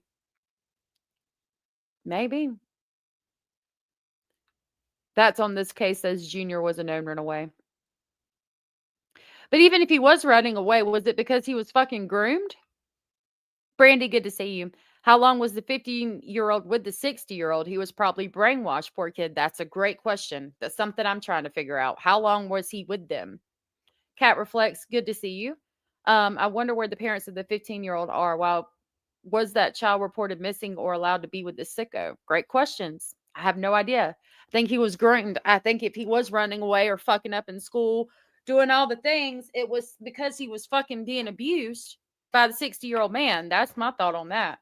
I think that, and Junior still wasn't talking. Even after his arrest, he didn't say shit at the sheriff's office, allegedly. We're going to find out as we read these arrest affidavits, but allegedly he wasn't talking. Why? You know that 60-year-old man is not hanging out with a 15-year-old boy, providing him drugs for free, getting drunk, all the things. I think there's a lot more in that truck than they're telling us. That's why he was so worried. Could be. But if he's if he's a 15-year-old and he's trained to go like that, he would know that the truck the truck belongs to Darnell. Might not know it's registered in his name. So, and he's 15, he's not taking that charge. So even if there was more in that truck than we know, he would know he's not taking that charge if he's street smart at all, which we assume he is.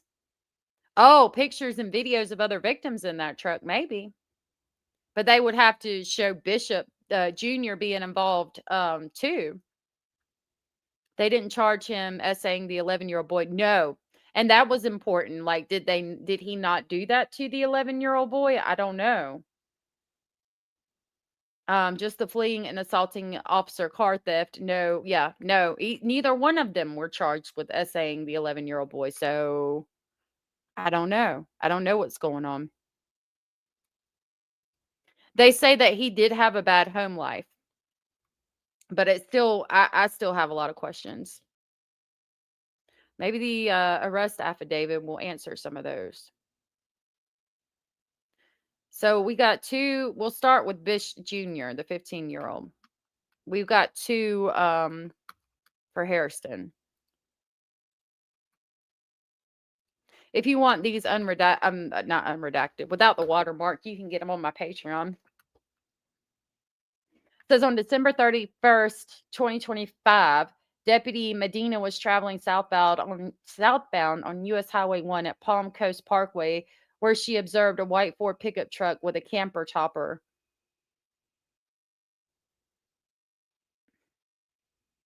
See, this wouldn't be getting released if he wasn't being charged as a adult.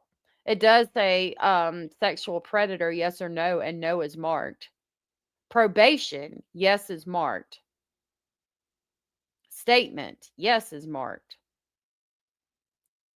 This is for Junior Dwayne Bishop.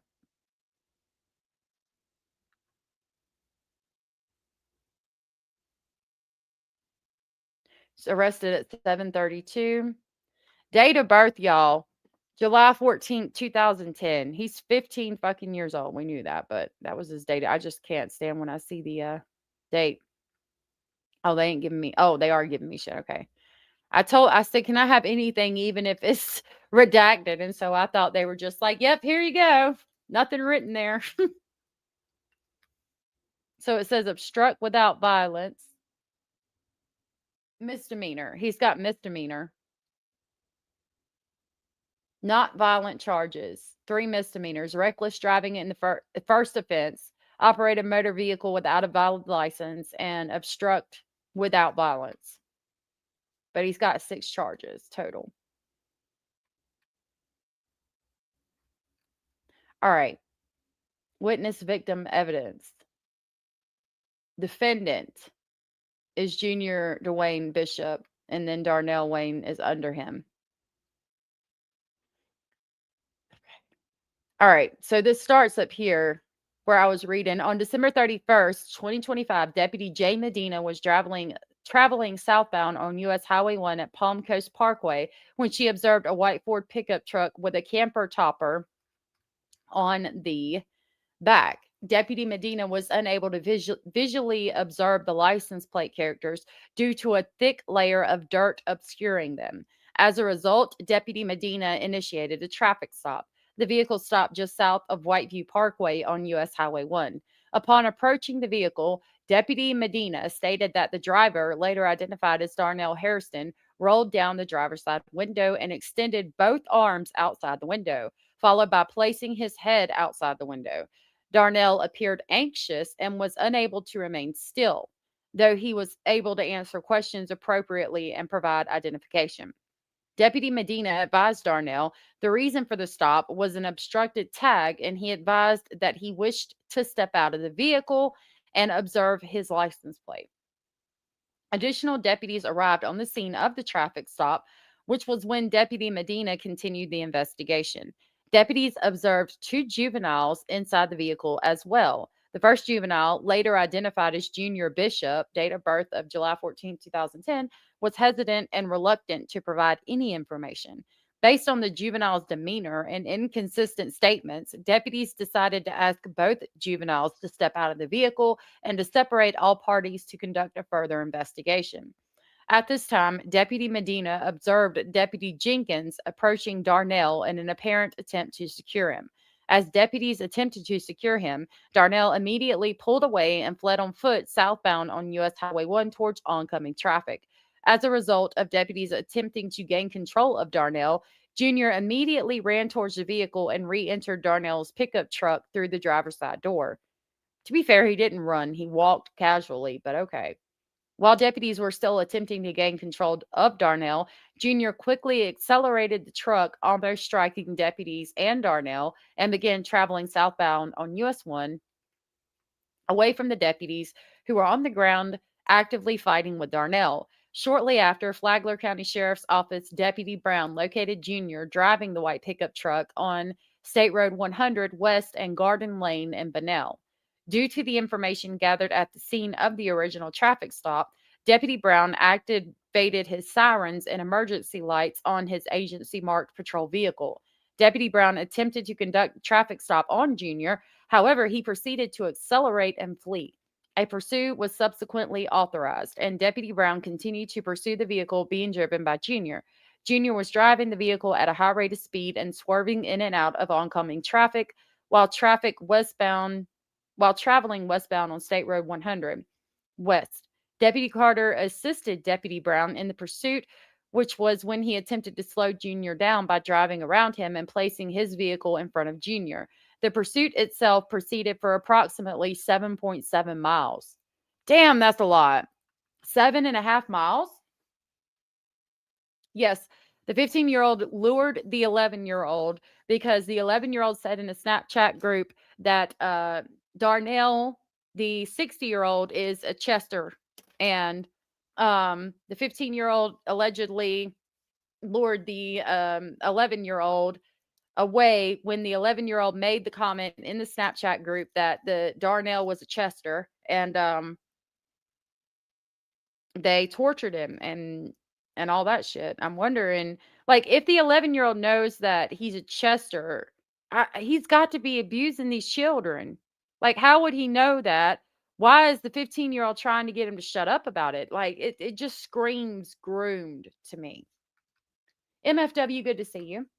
Going back to the beginning and listening while at work. Hope you have a good day. I hope you have a good day. You can skip the intro. I think you can skip the first. I don't know. I didn't write down my timestamp. But thank you for being here, love. No. I need to. I've been trying to get everything on RJ right now, but I need to look up his previous arrest. He probably is. Corey said the Steven Snyder case didn't help lure the younger child. It was his friend. That's when he figured that his abuser had kidnapped him. I don't think this case is the same. Over 7.5 miles he drove. As Deputy Carter attempted to maneuver around Jr., Deputy Carter drove his MARC agency patrol vehicle with lights and sirens activated around Jr. and re-entered the westbound lane of travel in front of Jr. Jr. maneuvered the white pickup truck around Deputy Carter and entered the eastbound lane of travel. While traveling at a high rate of speed in the eastbound lane, Jr. sped the car up alongside of Deputy Carter's vehicle. And then appeared to drastically steer the vehicle into Deputy Carter's rear driver's side area of his marked agency vehicle in a successful effort to intentionally strike the marked law enforcement vehicle. As a result, a collision occurred. Deputies located the vehicle far into the wood line after it rolled multiple times and became disabled after landing on its roof. Jr. complied with commandments and was taken into custody by deputies. Deputy Harmon stood by with Jr. while he was medically evaluated in the rear of an ambulance. While on the way to the hospital, paramedics engaged in a conversation with Jr. Then we have a redacted part. Jr. continued to state that he was traveling in excess of 120 miles per hour during the pursuit and that he believed his speed was to be approximately 85 miles per hour at the time he struck Deputy Carter's vehicle. During a subsequent interview with Flagler County Sheriff's Office detectives, Darnell Harriston, the registered owner of the vehicle in question, provided a statement that he did not give Junior permission to take possession of his motor vehicle. Based on the information gathered, there is probable cause to believe that Junior did actually intentionally and knowingly strike Deputy Carter of the Flagler County Sheriff's Office while in a lawful performance of duty. Junior committed said battery with a deadly weapon, the vehicle. Contrary to the statutes, he did unlawfully leave or attempt to leave while having knowledge of an order to stop by a duly authorized law enforcement office in a marked patrol vehicle with agency insignia, and did willfully refuse to fail or stop in compliance with such order, did willfully flee in an attempt to elude such officer, and as a result of such fleeing or eluding, did cause injury to the person or property of the officer, contrary to statutes, did resist, obstruct, and oppose deputies without offering or doing violence to the person or such officer, contrary to the statute, did knowingly obtain or use or endeavor to obtain or use Darnell's vehicle of a value of $750 or more, which was the property of Darnell, with the intent to permanently or temporarily deprive Darnell of the property, the vehicle. Did drive a vehicle in a willful or wanton disregard for the safety of persons or property, or did flee from law enforcement officer in a motor vehicle. Did operate a motor vehicle in the state of Florida while never having been issued a driver's license. And that's the end of Junior's. I had heard that Junior wasn't saying anything at all. And after reading his arrest record, I don't think he did. I really don't. This dryer's beeping.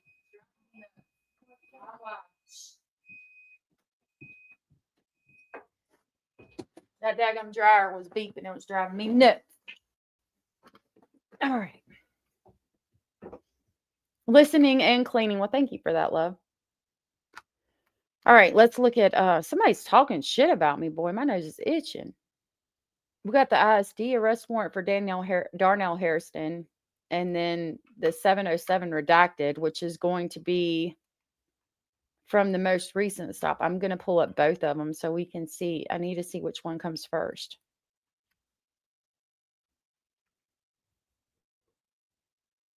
Ooh, we got a Marcy's Law.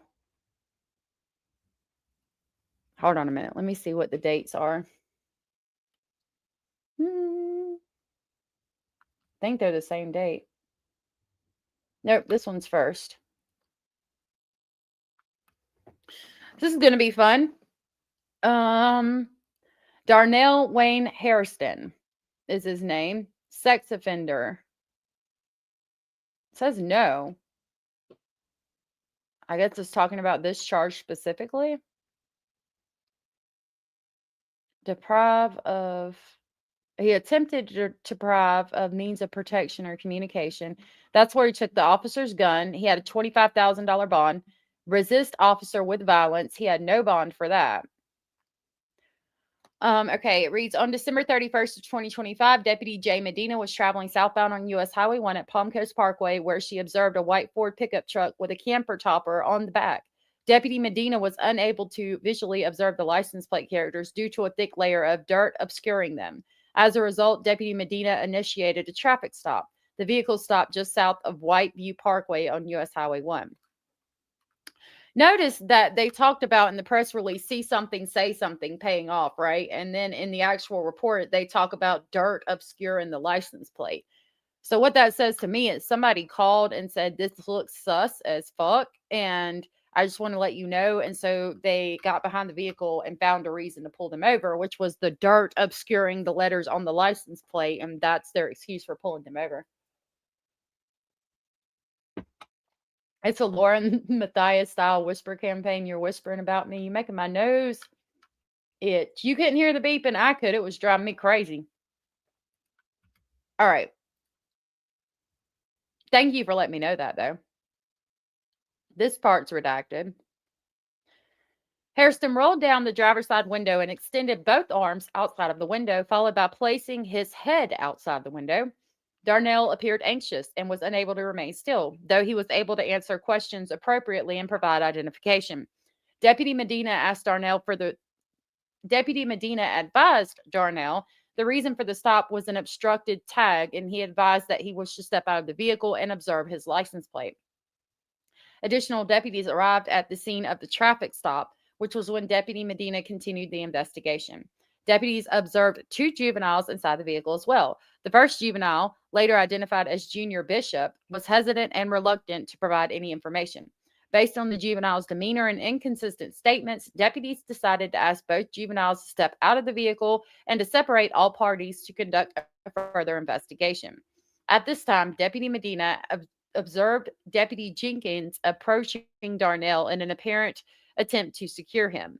As deputies attempted to secure him, Darnell immediately pulled away, fled on foot, southbound on U.S. Highway 1 towards oncoming traffic. Darnell appeared to slip and fall onto the roadway. As he attempted to stand, Deputy Medina initiated physical control.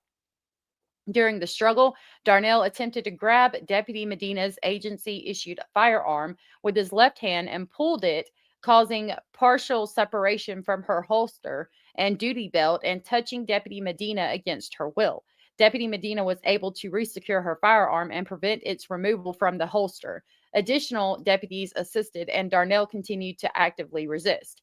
After Darnell continued to resist being secured, deputies verbally provided commands to him to put his hands behind his back. During Darnell's resistance, Deputy Medina sustained an injury to her hand. Deputies were able to gain control of Darnell and subsequently placed him into handcuffs. Flagler County Sheriff's Office.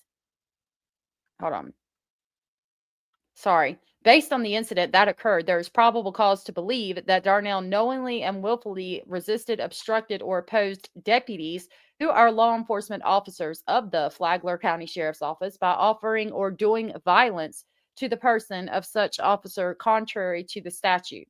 To conclude, there is probable cause to believe that Darnell attempted to deprive Deputy Medina, of a law enforcement officer of the Flagler County Sheriff's Office, of her agency-issued firearm, contrary to the statute.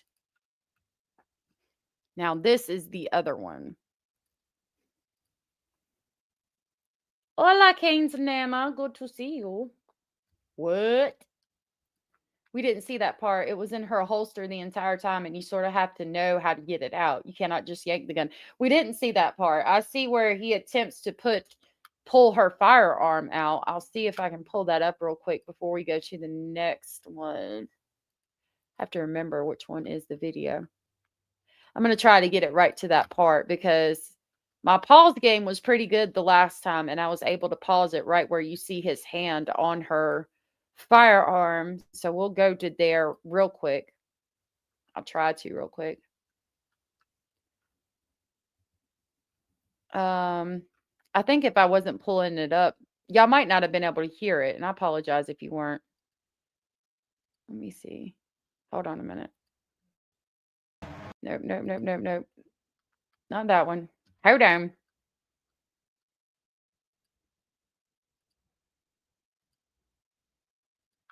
I got to find it.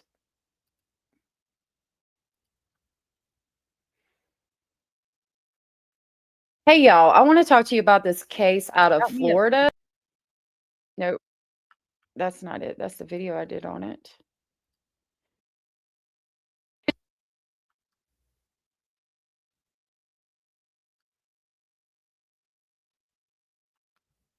I'll pull it up this way. Hold on. Hopefully y'all be able to hear it. I'm not sharing anything. Okay. I suppose if you can't hear it, you don't really have to be able to hear it to see. All right. I hope y'all could hear it last time.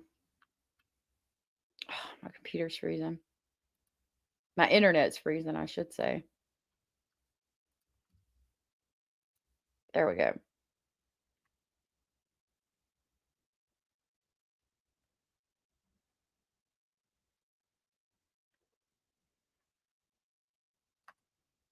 Right there. Do you see his hand on her hip where the firearm would be at? That's him trying to grab her gun. I don't like double Jess. You have to be trained on how to remove the gun from your waist. It's not as easy as people think. Yep. I don't think that he was able to get it out of the holster, but he's definitely got his hand on her firearm there. I'll play it, but she regains control of it pretty quickly. See right there, she's got his hand away from her firearm. Now, anything can happen just in a millisecond like that, but oh, I'm not going to be able to move my mouse slowly enough to do it, probably.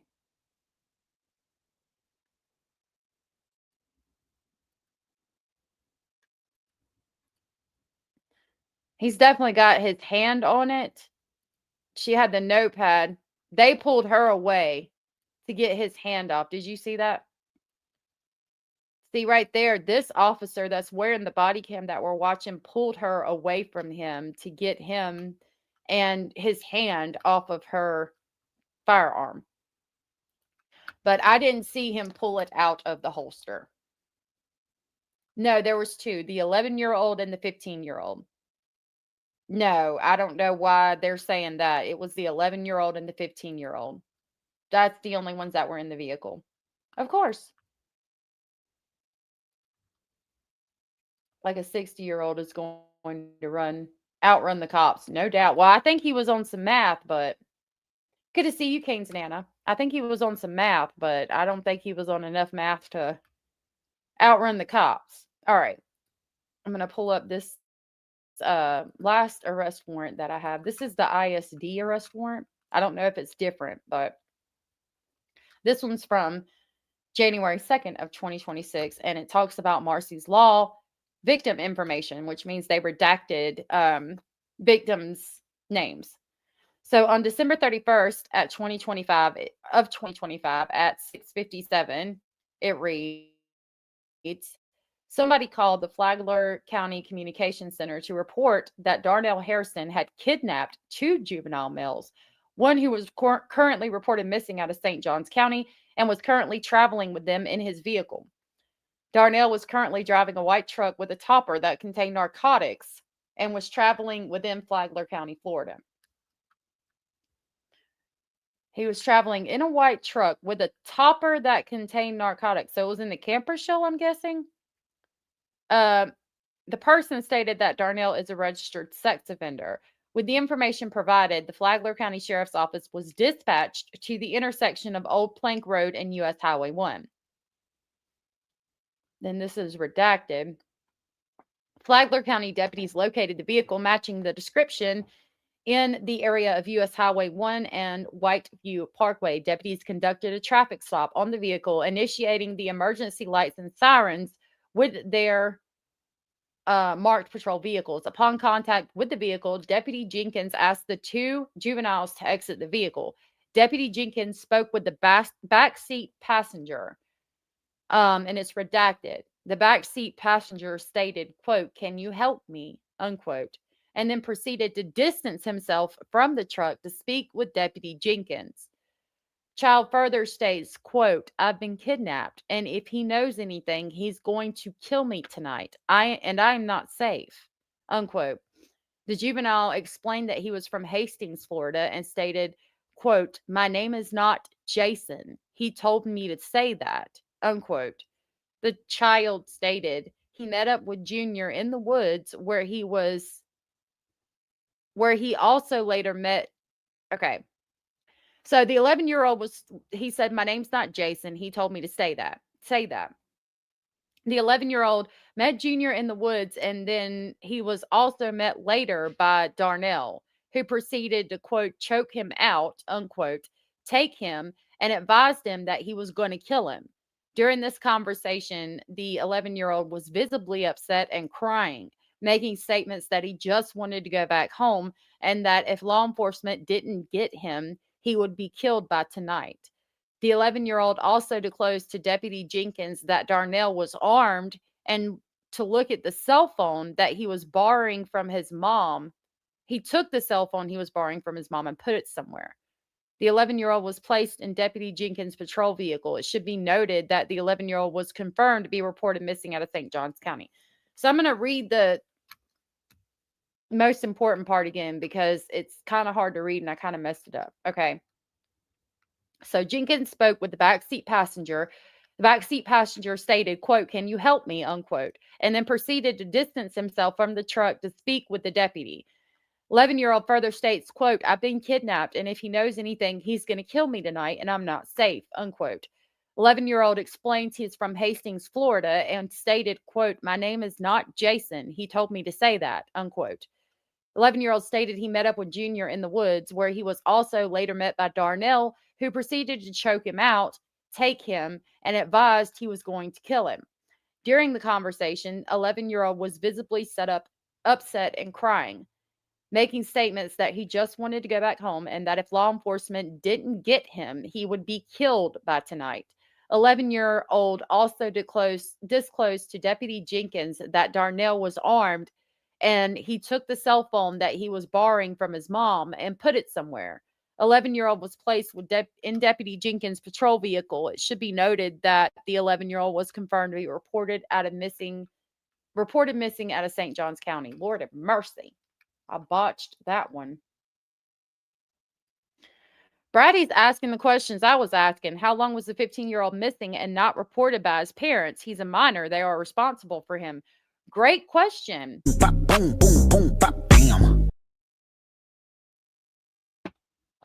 Allegedly, they say that Bishop had a bad home life, so it was normal for him to just not be at home. Evidently, he lives in one of those houses where, like, the 15-year-old's like, "I'm fucking leaving," and the parents are like, "Okay, see you later." I don't know how long he was missing, but it's concerning to me because I know that 15-year-old was groomed. This case is weird, and thank God the truck was stopped. Abso-fucking-lutely. So he did have a charge of cruelty to wife. That was in the news release. Cruelty to wife is one of its previous charges. So at some point, yes, Darnell was married. Sad he wanted to go home to people who waited 2 days to report he was missing. That child was scared to death, crying, and knew he was going to die. And if they hadn't stopped this truck, he might have. I have no doubt. I have no doubt. You have asked about 100 times. I'm sorry. When I'm reading on that page, I can't see the comments. Yeah, there's no top left on the damn truck now. Harrison is considered a sexual predator offender in Hastings, Florida. April 6th of 2021 was either when he was arrested or registered. Not sure. Thank you for that information. All right, continuing. The vehicle's driver was confirmed to be Darnell Harriston, and the front seat passenger was Junior Bishop. Both of these individuals were standing outside the vehicle. During this encounter, Deputy Medina, Deputy Butner, and Deputy Jenkins all approached Darnell and advised him to place his hands behind his back, at which point Darnell began to sprint. While attempting to gain control, he began to sprint away from deputies. I'm sorry, it's hard for me to read this. Darnell proceeded to trip into the pavement in the middle of the freeway of US Highway 1 while attempting to gain control of Darnell. As he was actively fighting and resisting deputies, he attempted to disarm Deputy Medina by grabbing onto her agency-issued Glock 17 gun that was secured in her agency-issued holster. Darnell was eventually secured. While deputies were attempting to secure Darnell, Junior Bishop got into the driver's seat of the suspected vehicle and began to drive away from the traffic stop. Additional deputies pursued the suspect vehicle driving west on State Road 100 West. Deputy Carter got in front of the truck to conduct a tactical roadblock after it continued to accelerate at excessive speeds. However, before being able to do so, Junior Bishop switched into the left-hand lane of oncoming traffic and intentionally crashed into Deputy Carter's patrol vehicle that was traveling parallel to him in the right-hand lane of travel. This caused the suspect vehicle and Deputy Carter patrol vehicle to both go into the wood line, where they came to a complete stop at 16201 State Road 100 West, Bunnell, Florida. Junior Bishop was subsequently secured. Darnell and the 11-year-old were transported to Advent Health North for medical clearance. Junior was transported to Advent Health South for his injuries. Sergeant Platypus, I don't know how to say that, contacted St. Johns County Sheriff's Office Sergeant Tolbert in reference to the missing 11-year-old person's investigation. Sergeant Tolbert sent multiple SJSO detectives to work alongside FCSO with this investigation. SJSO detectives made contact with the reporting party and interviewed him. The child reiterated the information that was provided to the Flagler County Sheriff's Department. SJSO detectives responded to Darnell's residence and secured it as a crime scene. SJSO detectives made contact with Redacted, the mother of either Bishop or the 11-year-old, to notify her of the incident. SJSO detectives brought her to Advent Health North to be with the child. So who went to North again? It just told us. Yeah. Okay. So the 11-year-old's mother was notified and went to Advent Health North to be with the 11-year-old. Then it's redacted. Detective Costella completed a fact-finding interview with the 11-year-old at Advent Health. The 11-year-old stated he met Junior at the corner of Frederick Street and East Deep Creek Boulevard after communicating with him on his cell phone. They arrived at a tent in a wooded area where he observed blankets, pillows, Busch Light beers, camping chairs, tires, and a large kitchen knife. The 11-year-old advised that Darnell came up behind him while at the campsite and choked him until he passed out. When the 11-year-old woke up, Darnell threatened to kill him by knife or by gun, a Glock or a .380. The 11-year-old added that he was tied with his hands behind his back with a shoestring and, quote, hog-tied, unquote, with an extension cord around his ankles that connected to the string behind his back. Darnell also covered his mouth with tape. Then it's redacted. I don't know what that redacted part says, but he's not been charged with a sexual abuse. First Coast News interviewed a previous victim. Really? Apparently, he's been at it since '99. He likes to abduct young women and young children. He's a lifelong predator. That should have never fucking been out of jail. If they're not, they need to be. They didn't report the minor missing. They should be charged also. Exactly, Bratty. Wrong one. Hold down. Boom, boom, boom, bop, bam. Exactly, Bratty. It all tells a history. Yeah. Drinks Busch Light.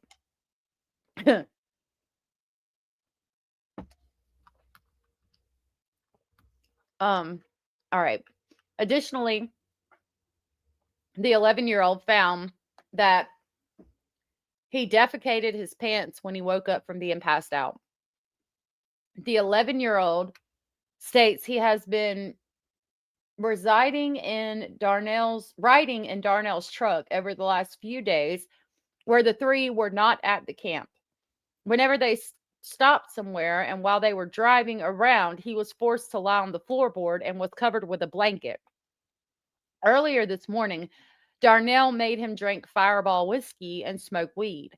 Upon being medically cleared, the 11-year-old was transported to the Child Protection Team, or CPT, in Daytona for an emergency medical evaluation and forensic interview. His mother responded to the Flagler County Sheriff's Office Operations Center for an interview. Detective Bloomfield and Detective Gordon, conducted an interview with the mother, at which time she stated the following. The 11-year-old and his older brother, Blank, have run away in the past. Most recently, they ran away in November of 2025. One of them is currently incarcerated at the Department of Juvenile Justice, or DDJ. She got information from friends in the neighborhood that the 11-year-old and Bishop were with Darnell. Darnell is known to either the mom or Bishop in passing as a man who befriended her 11-year. Okay, Darnell is known to the mother in passing as a man who has befriended the 11-year-old and Bishop and helped work on their ATVs. She left the 11-year-old home alone on Sunday, December 28th of 2025, while she went to visit her other son at the Department of Juvenile Justice. She left her cell phone, bearing the phone number, which is redacted, with the 11-year-old. Bishop and the 11-year-old were communicating on the phone and through text while she was gone. The 11-year-old asked to hang out with his friends and was told to be home by 1900 hours. She got home and discovered that the 11-year-old was not home. Around 2300 hours, she heard noises in the 11-year-old's room and she thought he was home. She saw a male with blonde, curly hair in, I guess, the 11-year-old's room holding a dark in color bag. The man said his name was redacted and the 11-year-old was with him. She fled the residence. She did not see the 11-year-old at this time. What the fuck? We got a blonde, curly-haired man showing up in the 11-year-old's room holding a dark colored bag. Y'all, please understand that I'm using deductive reasoning with these redactions. A lot of these things are redacted, so I'm using deductive reasoning. But that shit says that somebody saw a male with blonde, curly hair in somebody holding a dark colored bag. The man said his name was something and somebody, which is a short redaction like the 11-year-old's name, was with him. Redacted fled the residence. Redacted did not see short redaction like the 11-year-old's name at this time. So basically, are you telling me that in the 11-year-old's room, who's missing, who you might have thought ran away, was supposed to be home like a couple hours ago, you go in there and there's a man with a blonde hair that's curly holding a dark color black bag and saying, you know, little Johnny boy is with me. And so you run from the residence? I'll be gosh darned. I'm going to say, excuse the fuck out of me. Who the fuck are you and where's my child? You got about 3 seconds to tell me, or you're going to be having to talk to somebody else because, I'm not going to, bitch. I wish I would run out of my house when you tell me you got my child. I motherfucking wish I would. Hell to the no. Ain't happening. Hold on a minute.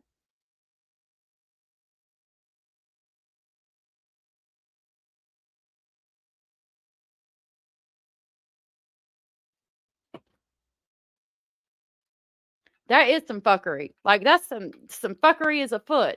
Okay. I'm assuming mother called Darnell at 904-325-4607 and asked if he knew where the 11-year-old was. Darnell got angry with her for calling him to ask this. According to, I'm assuming, the mother's call records, this call occurred on December 28th at 23:35. On December 30th at 16:42, Darnell texted somebody and said, "Your car was at my house. My lawyer has it on camera." Darnell sent her a photograph of her driving by his residence on the public roadway. She stated she was driving around the neighborhood looking for the 11-year-old. On December 30th of 2025 at 22:52 hours, Darnell texted the mother, quote, "My daughter just told me she saw your son with 2 boys earlier. If you want to talk to her, call." Okay, so she's driving around looking but hasn't reported him missing, and Darnell's got his daughter willing to lie for him because he said, "My daughter just told me she saw your son with 2 boys earlier. If you want to talk to her, call her." Following this interview, Rosario transported her to the police office in Daytona. An emergency child protection team, or CPT, interview was conducted by interviewer Nicole. The 11-year-old stated the following during the interview. The 11-year-old was communicating with Junior on Snapchat. The 11-year-old Junior,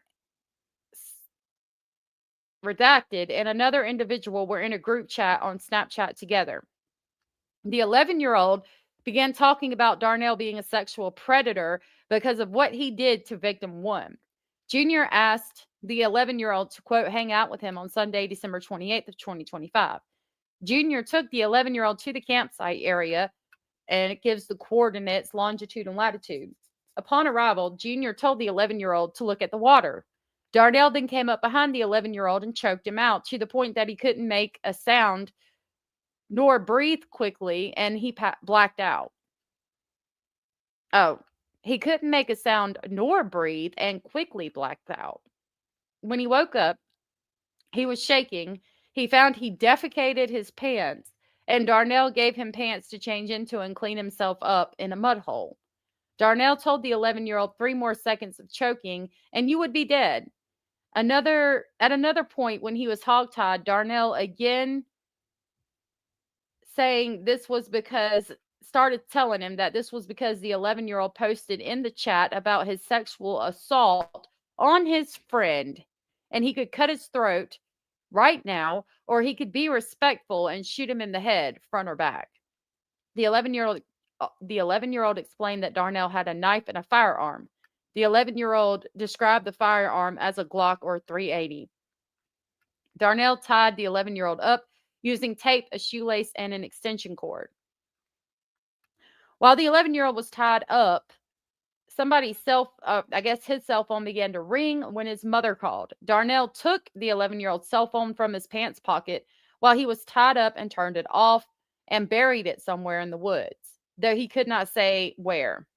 Darnell left the campsite on numerous occasions, leaving Junior to supervise the 11-year-old and threatened the 11-year-old that he better not run away. The 11-year-old responded to Darnell, "How can I run away when I'm tied up?" The 11-year-old explained that Darnell left at some point to speak with his mother while leaving Junior in charge. Darnell hit the 11-year-old in the back of the head, quote, really hard, unquote, with an unknown hand, fist, or item, which resulted in the 11-year-old passing out. This occurred Tuesday night, December 30th of 2025. When the 11-year-old woke up, he was tied up at camp with tape on his mouth. The 11-year-old said he eventually licked the tape, trying to get it off his mouth, eventually convincing Darnell to take it off. On December 30th of 2025, Darnell was at the campsite with Junior and the 11-year-old. Darnell mentioned that he saw law enforcement on his home surveillance cameras, on his cell phone, and left to speak with the 11-year-old's mother.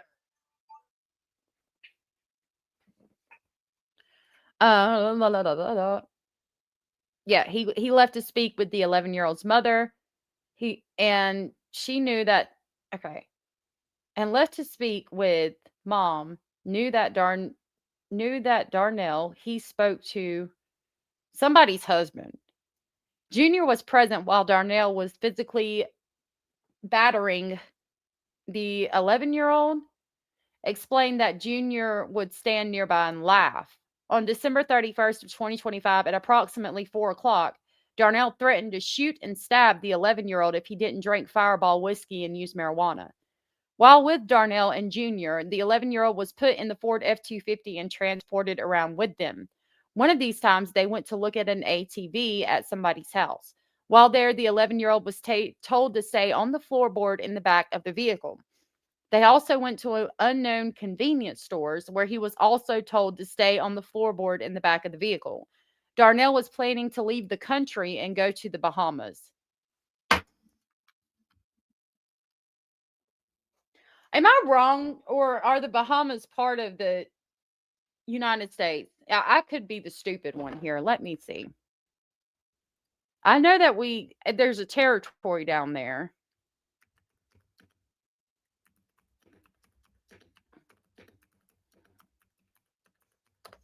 Let me see. The Bahamas is an independent nation. It became fully independent on July 10th of 1973 and operates as a sovereign state within the Commonwealth of Nations. While the Bahamas shares a close relationship with the U.S. due to its proximity and economic ties, it is distinct from U.S. territories and has its own government and legal system. Okay, I was the stupid one in that one. But still, you're going to leave and go to the Bahamas. I think you'd get found relatively quickly. Yeah, thank you guys. Yeah, with what? Definitely not his fucking looks. He ain't leaving the country anyway, being a registered sex offender. I don't think he could. A child protective team medical examination was completed with the 11-year-old. Numerous photographs of his injuries were obtained along with swabs. So I think he was assaulted since they're collecting swabs. The following injuries were notated by the child protection team medical APRN Anna Veens.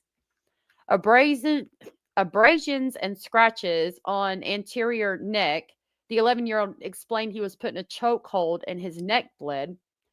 Rod scratch on right inner wrist. Unknown what this injury is from. Left lower leg healing scabbed abrasions. The 11-year-old explained that was from walking through the woods.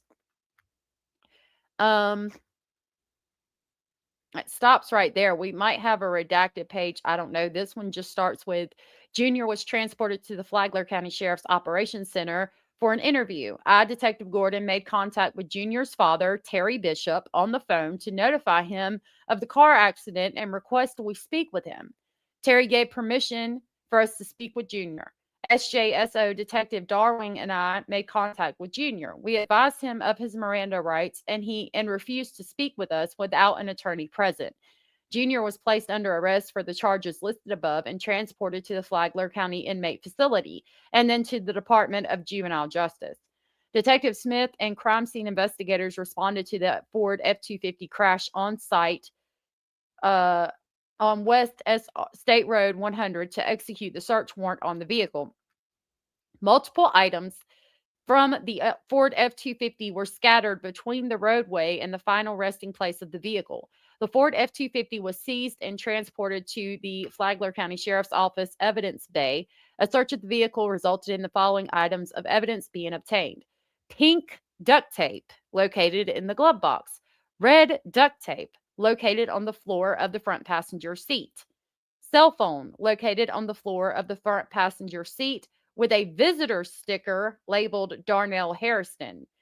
2 blankets located in the back seat. Darnell was transported to the Flagler County Sheriff's Operations Center for an interview. Detective Broomfield and Detective Cusick made contact with Darnell and read him his Miranda rights. Darnell agreed to speak with detectives. Darnell stated the following. Darnell knows the 11-year-old because he comes to his house frequently to hang out with, I'm assuming, Junior, neighborhood kids there, other neighborhood kids, and he fixes their four-wheelers. Darnell said he saw the 11-year-old walking on Flagler Estates Boulevard in the early morning hours of December 31st, and he picked him up in his vehicle along with Junior. Darnell knows the 11-year-old to be 11 years old and listed as missing. Darnell was aware that the 11-year-old was missing prior to being pulled over by law enforcement on the morning of December 31st of 2025. Darnell acknowledges that he did not contact the 11-year-old's parents about locating the 11-year-old and that they were going to go fishing. Darnell was unable to provide any reasonable explanation for keeping the 11-year-old from his parents when he knew the 11-year-old had been reported missing. Darnell said he knew the 11-year-old was a missing juvenile at the time of picking him up, and he was going to take him fishing and have a, quote, talk, unquote, with him before returning him home to his parents. Darnell confirmed the campsite being behind. Oh, okay. Let me reread that. Darnell confirmed that the campsite behind his house is where he frequented daily, including the past few days, along with Junior. Darnell confirmed he gave the 11-year-old some of his clothes because the 11-year-old's clothing was wet when he picked him up on December 31st of 2025. Darnell confirmed there was Fireball liquor in his truck, consumed by the 11-year-old and Junior. That should be enough right there. You got a registered sex offender giving 2 minors Fireball whiskey and alcohol. That should be enough to put him under the fucking jail to begin with. This occurred between December 31st of 2025 and January 2nd of 2026, like a week ago, is when this occurred out of Flagler, Florida. Okay. Darnell stated Junior showed him the Snapchat of the 11-year-old bashing him for being a sexual predator within the past week and a half. While discussing the 11-year-old's statement of being strangled, Darnell affirmed that it's redacted. However, he later appeared to recant his statement. So I'm assuming he said he did strangle him, but then later said he didn't. Darnell believed that the 11-year-old spiked his coffee cup or container with methamphetamine. Oh, yeah, because the 11-year-old's just carrying methamphetamine and going to give it to a 60-year-old man to spike his drink. Yeah, he is so fucking full of it. Like, stop it. Full motherfucking stop. Mm-mm. He probably spiked the 11-year-old, and the 11-year-old didn't even realize it. Plus, most people, not saying that a minor would have a drug problem, but just from experience, most people with drug problems don't want to share their drugs. Drugs are expensive, okay? Just saying. Darnell is about as sharp as a flat rock. It does. It has a cinnamon taste to it. I think it's awful, though. There is a lot of information out pretty quickly on this case because it was just so, like, had people asking questions, but nobody's asking what happened to the fucking 15-year-old. How was he groomed or brainwashed to be trained to go like he was? I wonder how many times he's abducted and compromised kids and then got away with it because he got them drinking and smoking. They were probably scared to tell because they thought they'd get in trouble. And that is the tactics these stupid motherfuckers use, Mrs. North. Boom, boom, boom, bop, bam. That's what they do. They make them feel like if they say something, they'll get in trouble for what they did. I hate that shit. I don't care what my child did. If my child was hurt in some type of way, they would not, most children would not get in trouble. It didn't matter what they did. If they were hurt in some type of way, most parents would be seeking help, even if they did go as far as to do methamphetamine with somebody. That would not matter to me at all. I mean, if my child was addicted, I would try to get help for them, but if something like that happened, I would not give a fuck about the fact that you did methamphetamine with them because I would know that they gave you the methamphetamine to try to keep you quiet or to fuck you up so you wouldn't remember. Okay. Darnell said in the days leading up to his arrest, he visited multiple stores, including Hitchcock's and ABC Liquor in Paloquita, various gas stations, and would offer to pay by EBT, credit card, or cash. Paying with motherfucking food stamps, y'all. Darnell said he drinks Budweisers, Talls, and smoked marijuana. At the time of the interview at FCSO Operations, Darnell was wearing a bluish color long sleeve shirt that appeared to have a darker stain, possibly blood, above the right wrist area and scrapes on his jeans.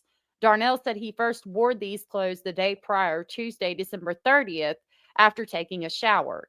Darnell said he can't account for approximately 4 hours from shortly after the time he left Crescent Beach Bridge, State Road 206, and stopped to put air in his tires until he was stopped by law enforcement. Over the course of the interview, Darnell exposed that he was blank, I guess an RO, he's going to prison, and that he does not want a defense.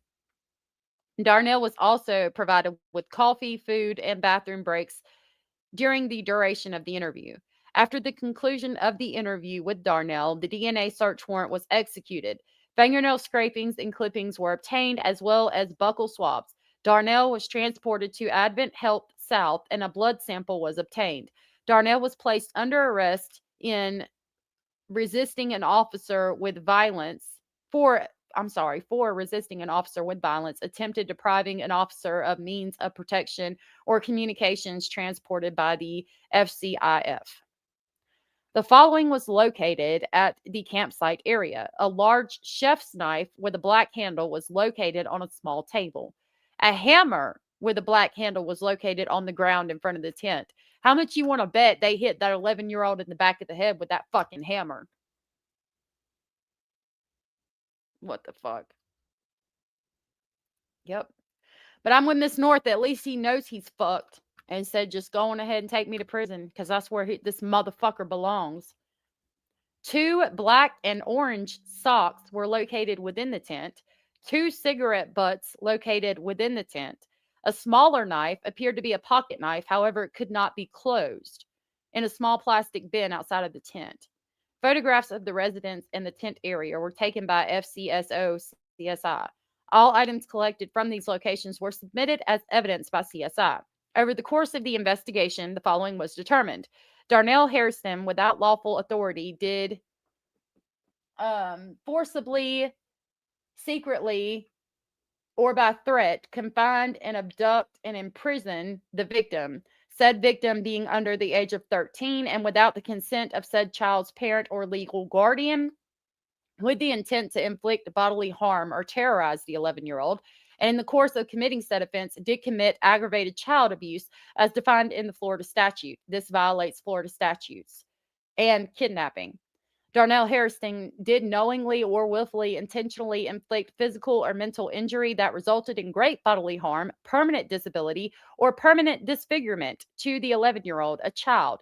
Did commit aggravated battery upon the 11-year-old, a child. And that violated Florida statutes for aggravated child abuse. Darnell Harriston did knowingly, intentionally, and against the will of the 11-year-old apply pressure on the throat or neck, impeding the normal breathing or circulation of the blood so as to create a risk or cause of great bodily harm. That violates Florida statutes, battery by strangulation. Darnell Harriston, by force, violence, assault, or putting in fear, did knowingly take away the 11-year-old's cell phone with the intent to permanently or temporarily deprive the 11-year-old of the cell phone. In the course of committing the robbery, Darnell Harriston carried a firearm or other deadly weapon. This violates Florida statutes, robbery with a deadly weapon. Dang, that's a lot. He fucked up now. I can't believe he said, oh, the 11-year-old put methamphetamine in my coffee. Like, fucking really, dude? Really? That's the stance you're taking. I want to talk to you guys briefly about the modern day Ed Gaines. And I will put these, me reading these documents out in a video after Mr. Speculating leaves tonight to go back to North Carolina. Yep, he knew he was caught. And it is literally his MO. I definitely agree with that. Really foul, vile, slime motherfucker. I do that all the time. I'm always mistyping. Registered sex offender confesses more often than not because they hope for protected custody. What a great point. I didn't even think about that, Hannah. I mean, but it would be on his record, so he'd probably automatically go into protective custody. Where's Darnell getting his money? No way he holds a regular job. Nope. Good question. I mean, the 11-year-old knew that he was a sex offender because he had assaulted his friend.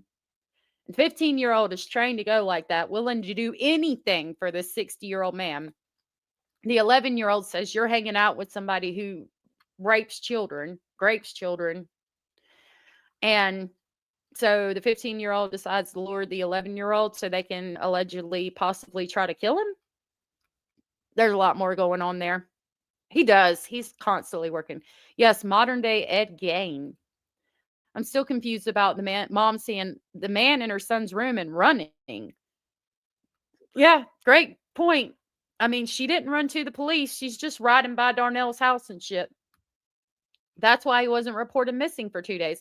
And in the beginning of the interview, she tries to say, well, him and his brother ran away and his brother's in the juvenile detention facility, but you still didn't report him missing for 2 days? Like, imagine the abuse that the 11-year-old endured during those 2 days where mom had not reported him missing because she thought he had run away again. I mean, and it upsets me because we're looking at the same thing with RJ. If RJ's running away October, November, December, and she's not reporting him missing, or she did report him missing, and then he's gone at 1 o'clock in the morning, January 2nd, she automatically reported him missing. Like, if that's unusual for her, why did she do it that time when we all of a sudden can't find him? And did she always report him missing or not? Like, I got a lot of questions with these parents, with these children. If my child ran away, I'm going to report every single time. I mean, even if it's something that happens, even if they're going, I pray to God that never happens to me. But if it's something that became a once a week thing, every single time I'm going to the sheriff's office and I'm going to say, hey, child's missing again. Please look for them. Please don't think this is just like at any other time. We got to look for these kids. We can't just pass it off and say, oh, well, they're running away again, because then you're losing minutes, hours, days, weeks that you could have been looking for them, and they could have died in that amount of time. Showing reported because he did give her the money he promised her. She is only reported because he didn't pay her the money he promised. You think so? Yep. I'm with you, Carr. Carr said the sheriffs would be begging me to leave if any of my loved ones are missing. Exactly. Tom said, no Mother's Day card for you, motherfucker. You don't get a Mother's Day card, bitch. He was 11. And why wasn't Bishop reported missing? 15. They got Child Protective Services involved, yeah. And I'm sure they're going to be asking why she failed to report. All right, y'all, I'm going to have to go in a minute. We're at 3:02. Let me show you this modern day Ed Gaines real quick before we leave. I know I'm saying Gaines. I think it's Gaines. Yep. This is wrong on the parents' and police's part. I think the police didn't know, and once they found out, they got right on it. I don't blame the police for this one, but them parents in the Forest Estates area where these children are coming from, I got a problem with them. Definitely got a problem with them. Even if they quote run away, he is still missing and needs to be found. She bumped her damn head. Exactly. Exactly, Brady. Boom, boom, boom, bop, bam. And we need to be treating every child's case like that. Everyone. So yeah, this is going to talk about stolen remains, but like looking at this dude, he's like 32 or something. It don't look like he like can't get a girl. Like, what the fuck's going on? Let me play this for y'all. This is out of Philadelphia. I think it's Philadelphia. When you think you've heard it all, this case out of Delaware County might make your stomach turn. Prosecutors are accusing a man of stealing dozens of sets of human remains. This is the 10 o'clock news. I'm Jason Martinez. I'm Sheba Russell. Investigators say they found human skulls, mummified feet, and decomposing body parts at the suspect's home. Chris O'Connell has more on the story that is disturbing on so many levels. I didn't know that. Delaware County prosecutors say he was a real-life grave robber straight out of a horror movie. A man arrested for stealing human remains from graves, some as young as infants, others 200 years old. Do you think he's doing this because of the new Netflix documentary that was about Ed Gaines? Because Ed Gaines was like one of the, I think the first alleged serial killer. And I had seen that movie years ago, the black and white one where it shows a lot of shit. Do you think that they're doing this because they've just figured out who that is and he wanted to copycat him? Very simply, detectives walked into a horror movie come to life. Oh, shit. Delaware County District Attorney. Look at that man. That man was skirt. Look at his face, how serious this man is. Very simply, detectives walked into a horror movie come to life the other night. Delaware County. Boy, he looks about shook. Good Lord. Yeah. Hey, looking for that potion. You think he's creepy looking? I thought he looked all right. District Attorney Tanner Rouse outlining the twisted alleged crimes of 34-year-old Jonathan Gerlach of Lancaster County. He's accused of stealing human remains from 26 mausoleums and underground graves at the historic Mount Moriah Cemetery in Yeadon. Some of the remains as young as infants. Some of these are 200 years old. Some of them obviously much newer. There's one that had a pacemaker still attached to the body. Prosecutor. Wow. Still had a damn pacemaker attached to the body. Lorianne saw this, but they didn't have a picture yet. By the way, he had a girlfriend living with him. Really? I mean, yeah, at the end of the day, it's because he's got some bad wiring. I agree. Say it was old-fashioned police work that cracked the case. He After a thinks he's a series of magician. grave desecrations at Mount Moriah, Yeadon police set up a sting. Thank On you for that, Tuesday, Julie. Gerlach was arrested at the cemetery with a burlap bag full of 30 human remains, many of them children. But when police searched Gerlach's home in Ephrata, Lancaster County, they found more than 100 human insane. skulls, large bones, and other skeletal remains, as well as jewelry taken from graves. 8 more skeletons were found in a nearby storage locker. Detectives have recovered an awful lot of bones at this point, and we are still trying to piece together who they are, where they are from, and how many we are looking at. And it's going to be quite some time before we have a final answer. That is insane. Those who walked through the cemetery near Cobbs Creek Park recently noticed graves being desecrated. One guy tells us this mausoleum was repaired just after it was burglarized. We saw some graves. Right there, you can see that window or this area right here, maybe where a block was removed, or it could have been I don't know, a coffin. They had plastered over it basically to seal that hole back up. 100 years of remain. 100 year. Some of the remains were up to 200 years old, and there was infant remains too. Yeah, I think the families are pissed, rightfully so. You know, definitely got some splaining to do.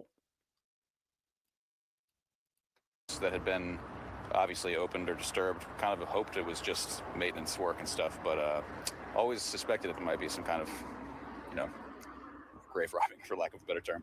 Gerlach is charged with more than 450 counts on charges of burglary, abuse of corpse, and theft.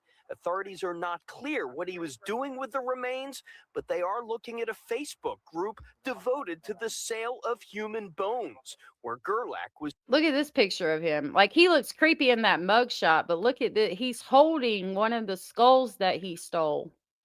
That's from Facebook. And he's in a group where they sell bones. Why is there just a Facebook group where we're selling skulls and bones and shit? Like, you just get shit like that and sell it? What the fuck? Boy, he thinks he's something, doesn't he? Planning for Halloween? I don't know. I know Bellis has got a skeleton, but she got it from like a scientific school or something. It's fucking insane, y'all. Seen holding several skulls. The Delaware and Lancaster County medical examiners are now trying to date and identify all of the remains and possibly find affected families. We all have loved ones that passed. Like, rest in peace is rest in peace. And this is definitely something that tears at your heartstrings. Gerlach is being held in the Delaware County Jail on $1 million Right. cash bail. Prosecutors say there's a very good chance he may have burglarized other local cemeteries. In Yeadon, Chris O'Connell, Fox. $1 million bond, and he's more than likely burglarized other cemeteries. I think so. With the boy? No, I hope not. Not with the boy. Rob a CVS. Hope not. His name is fitting. Yeah. Who's buying skulls? Great question. What the fuck was that? I don't know, man. I don't know, but I do feel like the movie inspired him to do that. I really do. I really, really do. Cannibals? Not with some of the bones being like 200 years old. I think it was specifically for the bones, for the aesthetic of holding a skull in a picture on Facebook, maybe. But I mean, he's selling them. You got to be making some kind of money to go out there and dig up that many graves. Like, you got to be getting paid something, I would think, or real off in the head. Which both could be true or just one. Yeah. It's easy to find at Walmart. You can get stuff on Amazon that looks legit real. You're going to call and ask him if it's a relative. You might piss your friend off. All right, y'all. I'm going to go. Desecrating the dead is a serious thing, and he ought to be under the jail for that. I definitely have to go. I got to go for the day. I want to thank you all for being here. Thank you, Cara, for gifting 10 Speculation Station memberships. Edith gifted 1 and IDV gifted 5. Thank you guys so very much. Thank you, Curious Christine, for being a member for 10 months and Ruth Ann for being a member for 14 months. I really appreciate y'all so much. Thank you so much for the support.